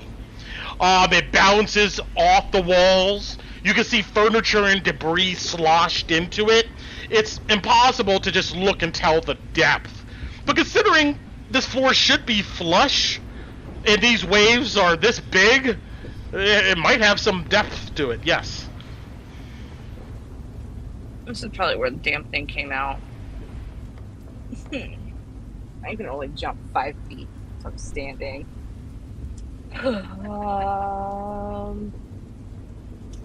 Waves crash, you could smell the brine in the water. Alright, crap. I don't she'll kind of call back, not too loud, but just enough so like the Tina and Louie can hear. Like, I don't feel comfortable going across this. It's too much. I can't see you over that far. Just come back then. I didn't want you over there anyways. Do you see any way up? No, I don't see any. I don't see anything. Yeah, from your position, all you see is, yeah, what's on the map. Can I, like, stick my hand in the water to see how it feels? Sure. Or, like, toe it with my, like, kind of, like, gingerly toe my... It's frigid. It's frigid cold, just like the beach water you're near right now. It's... Well, all right then. Yeah. Crap. I don't know what to do, guys. Alice will be like, what do I do? What do I do? What do I do? You don't think you can get past it to the door on the other side? I saw one through the window. Over that way. Fuck it, I'm gonna try it. You sure? Yeah. Alright, are you gonna... hold? Okay. Am I gonna live, right? Are you gonna do... You're just gonna try to run across? Yeah. I mean... I'm gonna at least try to jump and run. Alright. Go ahead and, roll me in... athletics. You have guidance. I'm gonna need it, because I don't have no... Ooh. Guidance adds a what? D4. D4. 21. You sprint across, and just as you make it to the other side, you can feel the wave of this water pummel the west wall, then recede back in. As you look back, or have a better view in this passage, you can see through the clouds, there's a flight of steps with a waterfall of rain coming down it. Crap. No. Okay. Well, I'm at the locked door. Do I see any haze leaking out of it? Roll me perception. In front of. Can I just say Jumanji to finish the game? Thank you! Thank you! Yeah, that's why you could say Jumanji. Yeah, no. Robin Williams pops out with a beard and... you don't see any haze. Alright, I'll pick it. I will try to pick it. Alright! Yeah, I'm rolling. I'm rolling. 18. Clicks open easily. Alright. I will open it. If you open it, you see a dark hall. It's not letting me open it. Okay, there we go. Good. Man, I'm all by myself. How much more rope do I have? About 20 feet. I can braid another 50. Because Tina. Yeah, I'm right here. I would give it to him. Yeah, I would yell back to them that there's stairs, but there's a lot of water coming down, and good luck trying to get up it. And then there's a hallway. Should I keep going or come back? You hear anything? No. You can keep going if you think you're okay.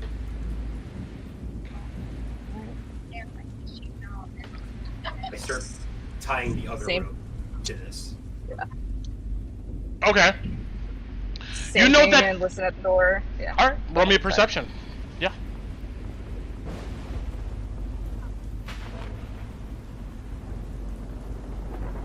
Oh my god. You don't hear anything. Cool. Beautiful. Is it locked? No. I don't see any haze coming from it. Cool. I'll open it. Oh yes. Nah. Hold on. You see a flight of steps goes down. Alright. Close the door. Go check out the other one.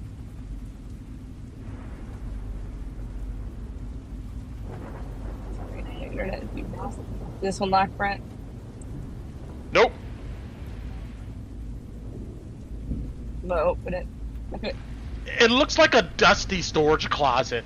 A bunch of crates and a few barrels stacked inside here. The hall obviously goes further westward. Alright. Does it look like there's anything in here at all? Yeah, you crack open and look inside. You see a bunch of empty jars are stacked inside of here. And you find some, what looks to be, a bunch of stacked dishes. Okay, cool. I'm gonna start heading back because I'm not going any further without everybody. Got it. So, yeah. I'm gonna head back, and before I have to go through the water again, yell out to Louie, I'm trying to go through the water, pull hard. Alright, I'll give you a good yank. And when that happens, I will, again, try to sprint past the waves.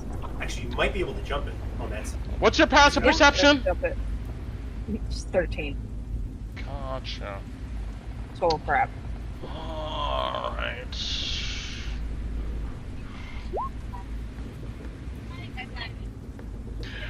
As you return back south, you think you hear some noise coming from this area of the steps. Shit. There's something coming, Louis, pull. Alright. And, Orin will help Louis pull. Yep. Alright, so you're gonna go back across? Yeah. Alright, you're just gonna try to run it? Yep, with them, when they're pulling the rope. Trying to jump and run it while they're pulling the rope to use that momentum to help me. Gotcha,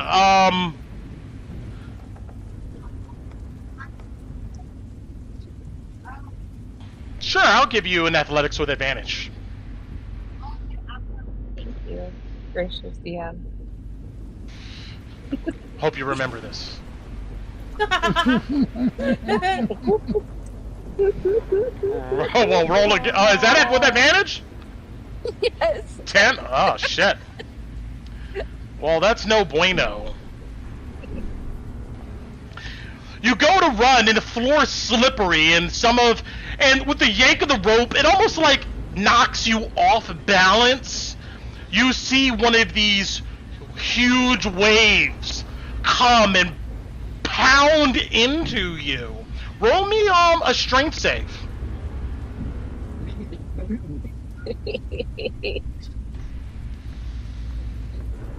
14. Well, you have resistance too. Yeah, I gave. That's a.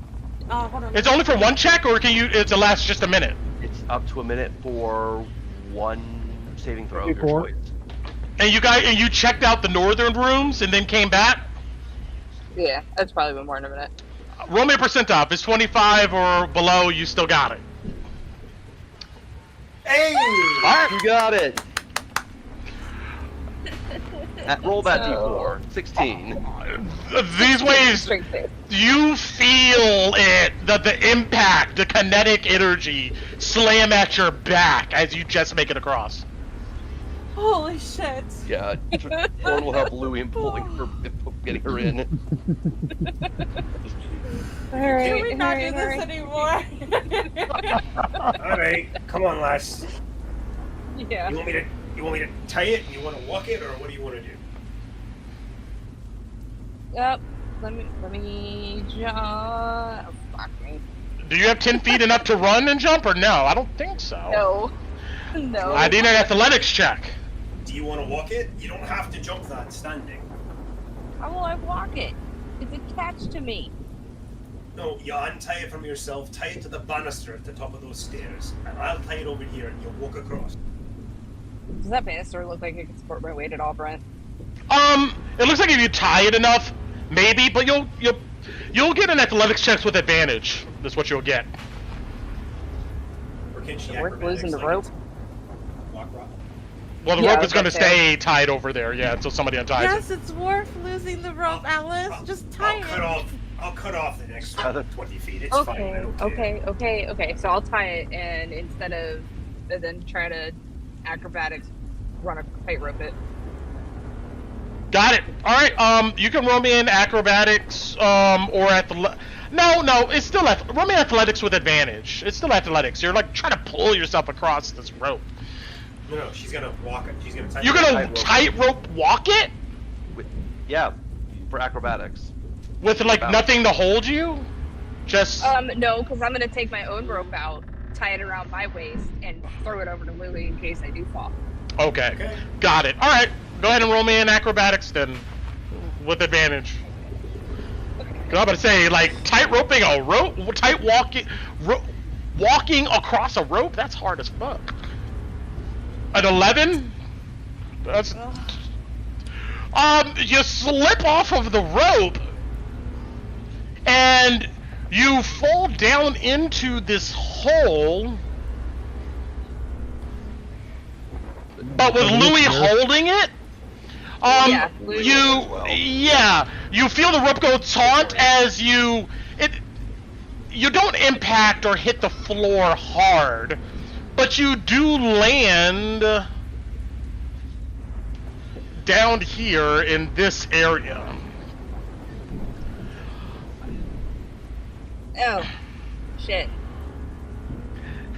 And you look around, open space, full of debris, clouds of haze hang in the air, stagnant. All around the haze, you can see light from the outdoors. Coming in from a gash in the ceiling, obviously, there's the hole that leads up. But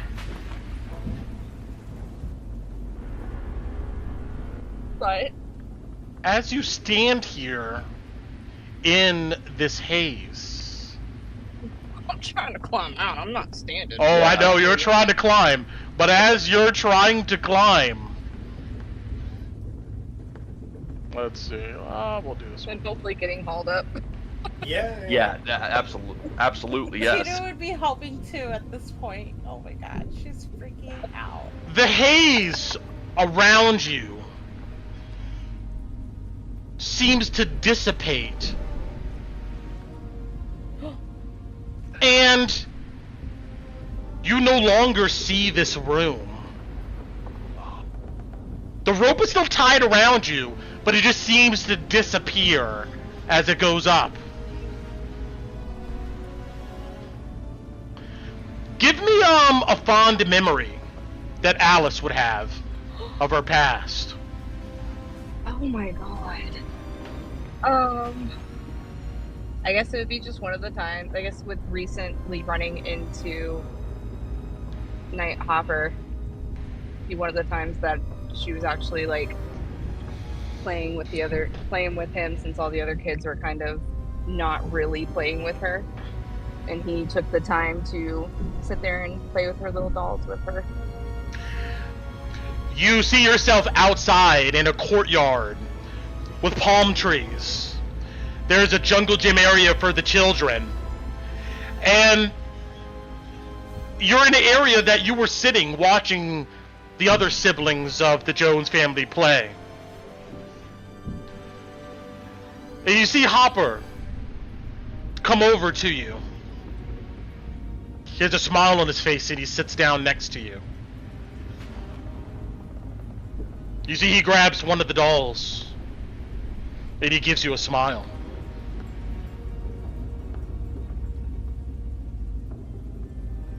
Just smile back at him, and he goes, "Who am I?" As he raises the doll he has. You are the mom who actually loves me, the daughter, and she'll hold up her own doll. Makes sense. You see that he sits there with the doll and he moves with it for a bit.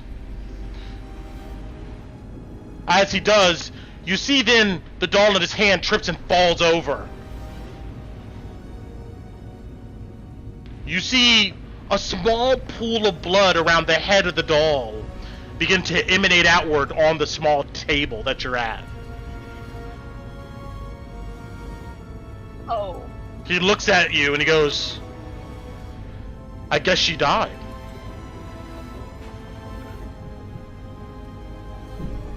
Well, why did you do that?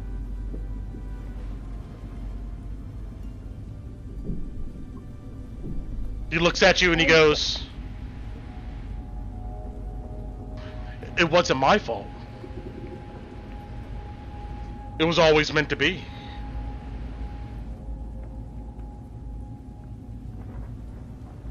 We might as well make it quick. You see he curls his fists up and he slams his fists on the doll. And you see a bunch of guts and stuff burst out of the side of it. No! She just start like screaming, crying, and like backing away from him. He laughs. He goes, "What's wrong? I just wanted to go ahead and make it quick."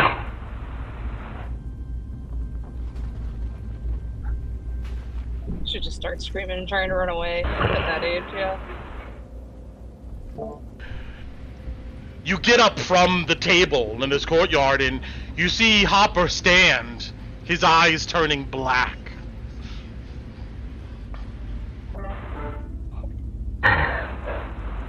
Where are you going? There's nowhere to go. You're trapped here. With this family. Forever.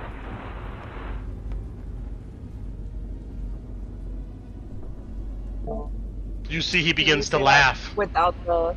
What did you say without the... I couldn't Sure. fully Yeah, I know. understand. Sometimes it does suck. He goes, "Where are you going? You're trapped here forever with this family." And then he laughs. It's a very cool effect, but it sometimes makes it a little hard. I know. We've been through this with the Ride with the Frost Maiden. I try to use it sometimes, but we'll see. No, I this is the first time I haven't been able to understand it, so... Mhm. I'm also on my... I'm not on my gaming headset, so... But that's what he says. I want out of here. I want out of here. Do I even realize this is not real, or is this real to me? Well, roll me an investigation. Okay.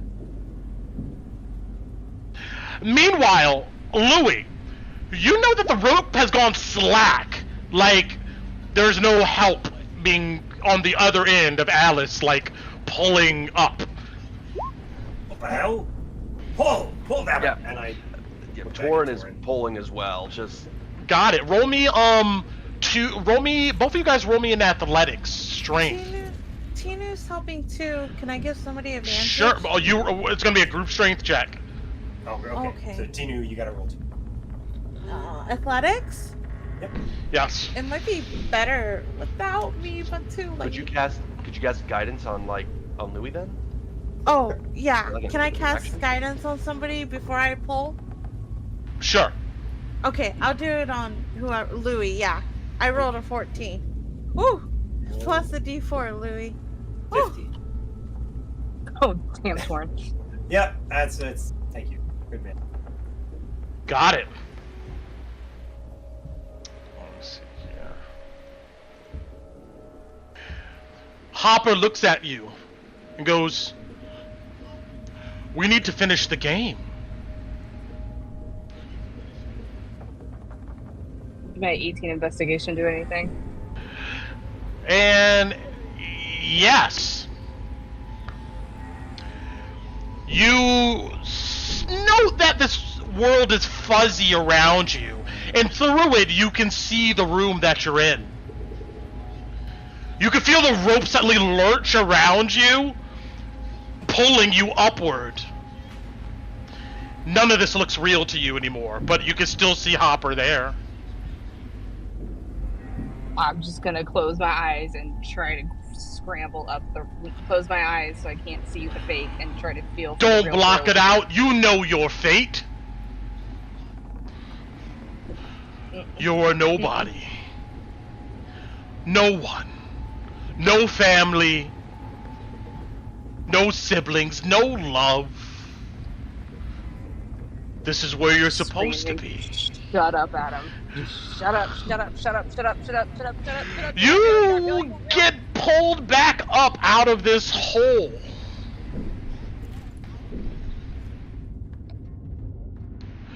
On this side. But I need you to roll me a Constitution save. Okay. Does she have advantage from that? No, actually she has disadvantage, as she's been sitting down here in this mess. Roll regular, normal. Oh, okay. Okay.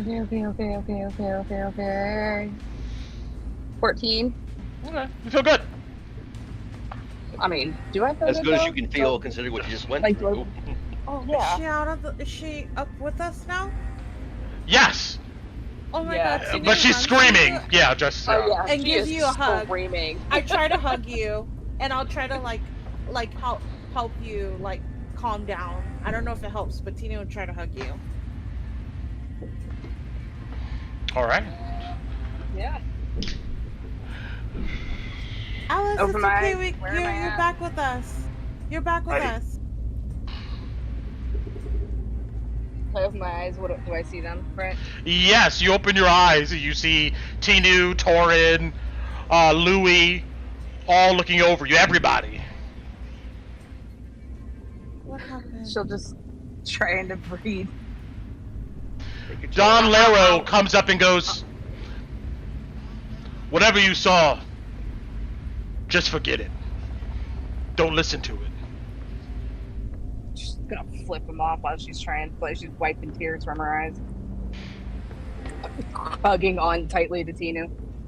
Well, if she could do that, then she's... Oh boy, that was... Are you alright? Like, that was... No. Just give it a moment. I don't think we should try to go over there anymore. No. It looks like we're trapped. Damn it. There was stairs down and something making noise. There might be something coming after us. Close this door and keep a watch. Everyone inside. Right. Alright. I will give Louis my rope, because the rope that Alice cut, I would say that was my rope. So you still have a rope, Louis. Okay. Alright. I had given you one, yeah, but I didn't want her to risk it. And You take one more look at the haze, Louis, as you shut the door. Yes? Oh, I was gonna ask if I could mending doesn't work like that. Never mind. I was gonna unmend that part so that it's broken, so they can't get across. Unfortunately, no. Yeah, but it doesn't work like that. There is mending, but not unmend. Unmending. New homebrew spell for this kid. All of you look at each other, maybe even feeling a little defeated, as you feel increasingly more trapped here. Okay. If it's that bad, probably upstairs is even worse. You said the water was coming down steps, Addy. Is that right? Yeah. So it's flooded up there? What the hell do they have up there? Oh, we did know that it was magical, though. So maybe it's just... The haze warps reality. At least that's what I think. Don says. He goes, but that doesn't mean that's true for everywhere. it comes and goes. From what Laucian told me, it plays off of your deepest feelings sometimes. What, toxic gas is talking to you? Exactly. Or showing you things. He's not wrong about that. Sounds like Considering more what we've seen of it so far, I can't. It's be unwise to discount that. Yeah, no, I wouldn't discount that one. It's probably the first real thing you said. So do we want to go back to the other room to hole up, or do we want to do over here? If we hold up here, Don says, he goes, we hold up here, and sure, when we come out, this area may be full of haze that's seeped in, but we can make a dash for it. You know? Go down the steps as quick as we can, find the nearest door, and get the hell out. What about upstairs? There was a door leading outside. Yeah, back towards where all those creatures were. There was a door to the outside. Was there steps out there or something that goes up? I didn't get a chance to look fully outside. Like I said, it's outside. You can look at the windows, see if the haze clears up, and the windows are barred up. No, I mean you can look out and see if the haze level has sunk. True. You guys have been in this situation now for about an hour or so.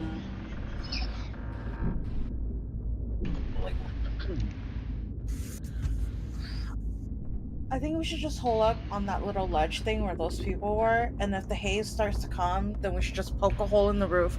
I don't care if it makes noise. It's 10 times better than what we just tried to do.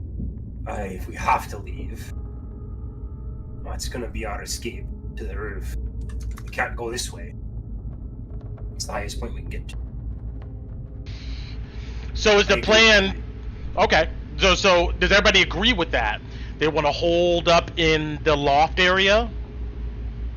Well, the loft area is the highest point. It's already been sealed against the haze, and there's a door right outside that leads outside if we need to use that to make an exit.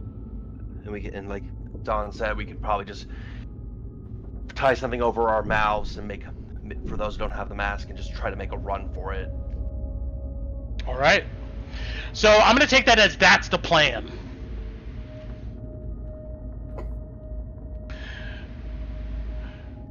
You guys all move back to the loft area here.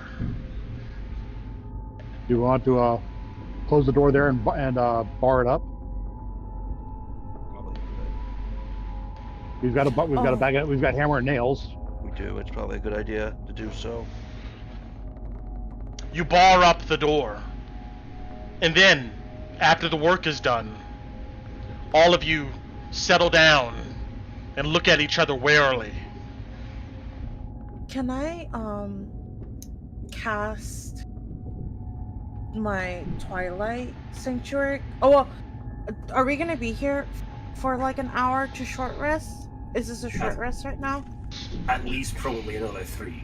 That to you. Okay, so should I risk giving everybody temp now, or should I hold on to it in case something happens during? I'd save it. Or wait, save it. Save it. I'm gonna save it then. Aye. All right. You guys sit down and look around. Some on these benches, maybe a table, maybe the hay. And even though you're in a dangerous area, obviously, you have a moment to reflect and even talk with each other.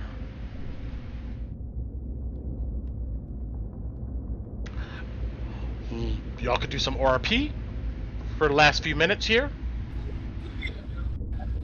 I know one of the things that Kolobati's going to do is she's going to pull out one of those black journals from the basement of our living space. Mm-hmm. You pull out these journals that you've been reading over some time, and you begin to go through it a bit more. And I have something for that, but I will show that to you a bit later. I will tell you this much. you and Alice have some of these journals. As you flip through them, the questions all seem to kind of be the same. And let me go to that real quick. What journals?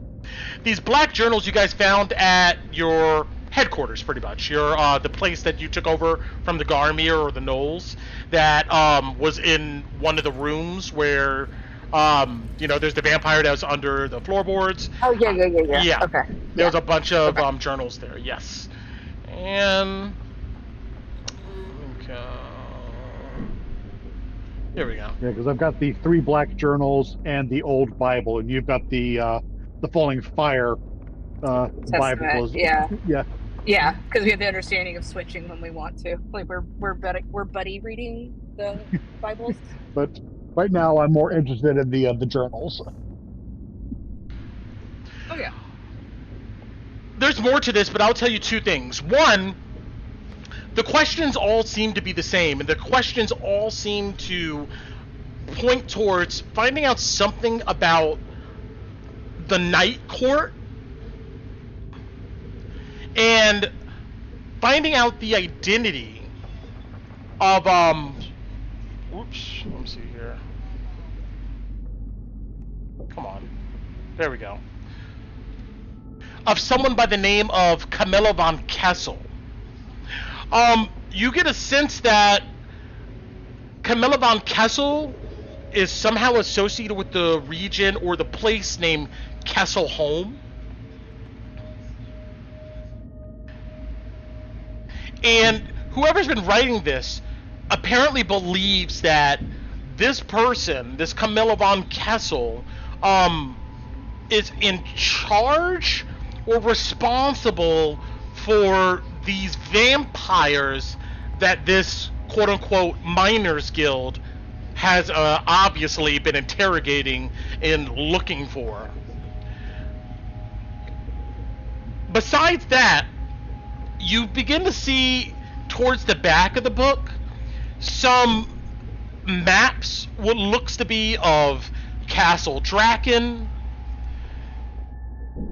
under Castle Draken, and you see that there's question marks about whether somebody by the name of Vladimir von Draken, their remains being in the area. But that's what you gain from the jump here. I can summarize. But I have something I'm developing for that I'm going to give you guys. Okay. Nice. But, yeah, staring at those maps, man. There's one other name I will give you that you see towards the back. It looks like somebody has been trying to create a family tree. And you see a bunch of circle marks around Carmen von Draken. The name.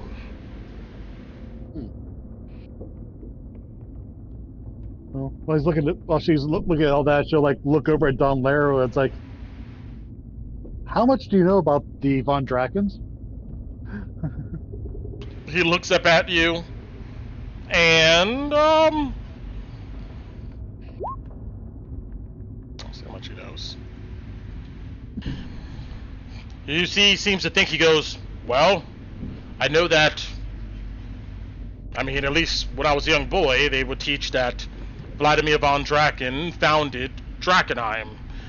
He's the one that commissioned and, well, he's the one that expanded the castle, apparently. There was always some type of fortification here. And then he had this whole conquest thing where he went through all the forests and the plains and stuff around Westamar, searching out other communities and killing them. He was a barbarian.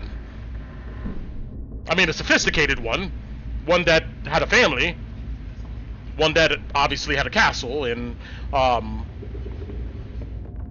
land to live off of, but the legends say he was obsessed with conquest and ran out all different types of small groups, townships, little fiefdoms here and there.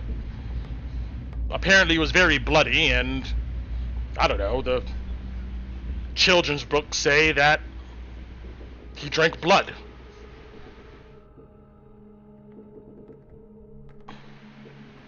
Which obviously means he may have been a vampire or something like that, but nobody knows. I mean, we're talking about ancient history, and to be frank, I don't care that much. Well, I don't know how ancient it is based on some of our readings. He looks at you and he goes, "Pfft. Look, if Vladimir von Draken was around, I mean, like, what are we talking? 500, 600, 700, 800 years? Then I guess this would be the perfect time for him to show up and just take things over. My question is, what's taking him so long? He could be captured. Like trapped in a coffin or something. If he's lived 800 years, I can imagine a castle keeping him away. It's just all hogwash. A casket. I'm sorry, a casket. Vampires have weaknesses. Like running water. Sure, but what I'm saying to you is that even if he does have these weaknesses, if he was to live 800 or so years, you're telling me this is the moment that, like, I don't know, he shows up? No, not show up. And if he's that powerful, why has nobody ever found him? Why has there's never... Where's the church? Huh? Where's the church? Don't they handle things like this? Root out stuff like this? Where's the church at? You would think that... He just waves his hand. He goes... There's rumors about all types of things in Drakkenheim these days. I'm not surprised Von Draken somehow coming back is one of them. You know? And I'm just saying that if the legends are true, then we're talking about a vampire that this should be a cakewalk. He could probably come in here by himself. Take over the damn thing. I mean... Okay, so hypothetically, if he does come back, or if he was to be quote-unquote released, how would you take care of him? Or get rid of him? How would I do it? Well, I would...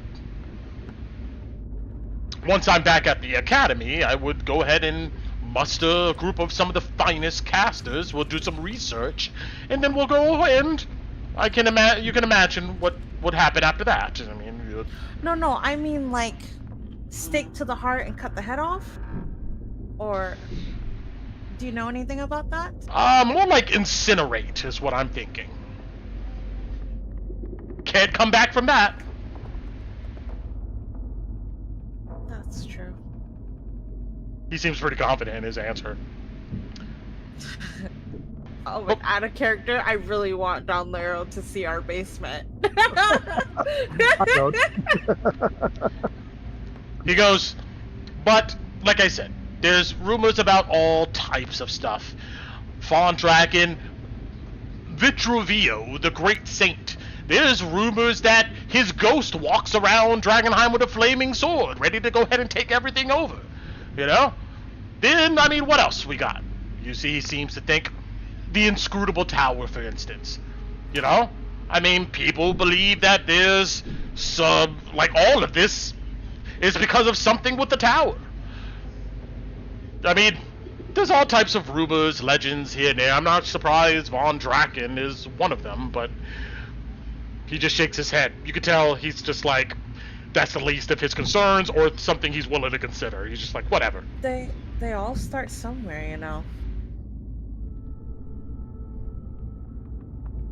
Well, I mean, what? Does those books say Von Draken is returning? Is that what you're telling me? Well, these apparently are interrogations of other vampires, and they seem to be asking about him quite often. How old is this? Well, check for dates on them.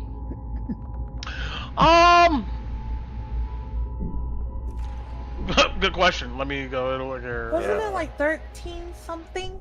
13? Yeah, that was my question too. Like, what's the latest? One second. Especially the one that's dealing with. Yeah, I have this information. Private. You should know everything, Brett. I know. I should have it. Well, I don't think it's on call. I don't think it's 1300. I don't think we've reached that yet. With current calendar. It was. It says. I thought it was 13 something AD or something like that, or I don't know. Maybe I'm going crazy, but I remember a 13. Well, it's like only like 1100 something, I think, on the current calendar. Then it was. Yeah. Oh yeah, never mind then. Yeah, because 1100, like 1125 is when the Civil War happened, and that wasn't that long, and that wasn't over 100 years ago. Yeah, it's within the last 15. It's 1126 is the current year. Yes. The meteor hit 1111. Correct. 15 years ago. Yeah. Civil War was like 10 years ago or some shit. Okay, yeah. 1115 is when it started. Where did I get 13? I did go look at. Chains. Private quarter. Okay, let's see.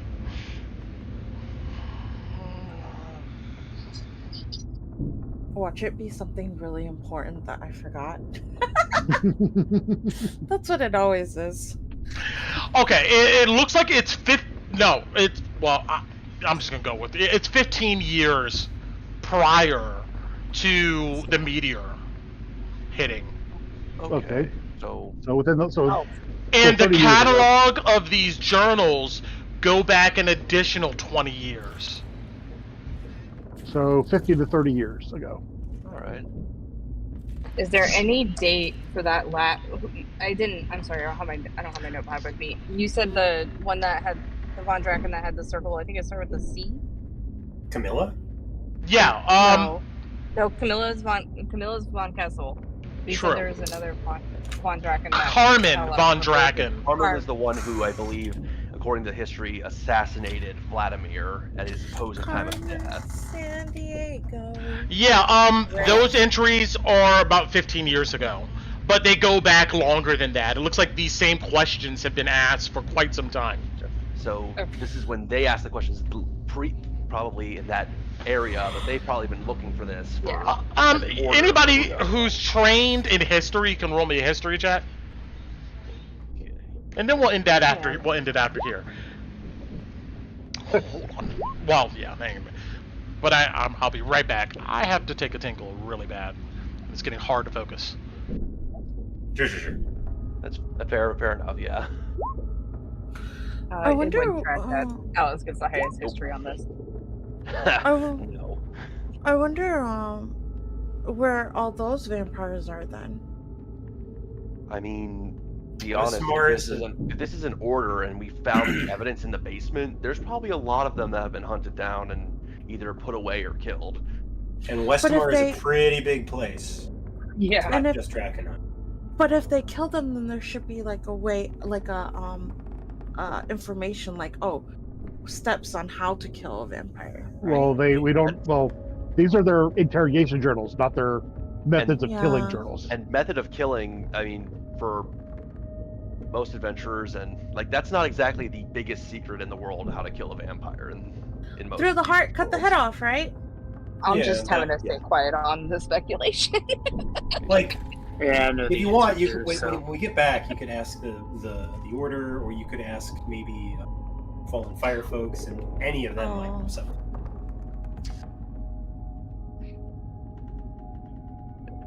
Ask Brent, but I feel like these are not their detailed methods. All right, so Van Brichten shows up and goes, "Actually, guys, let's sit down and take a talk." Here I will now present my step-by-step wiki how to kill them. But you're right. You would imagine as a party interview that there's probably several people, maybe in Emberwood, that would have this historical knowledge. But from the roles that we have here now, I would say Alice, from some of your schooling back in Jonestown, you would have heard that Vladimir Von Draken was apparently betrayed by his his daughter, Carmen von Draken, and slain. That's a common myth and legend throughout the years. But we're talking about this stuff that's happened, centuries ago. Mm-hmm.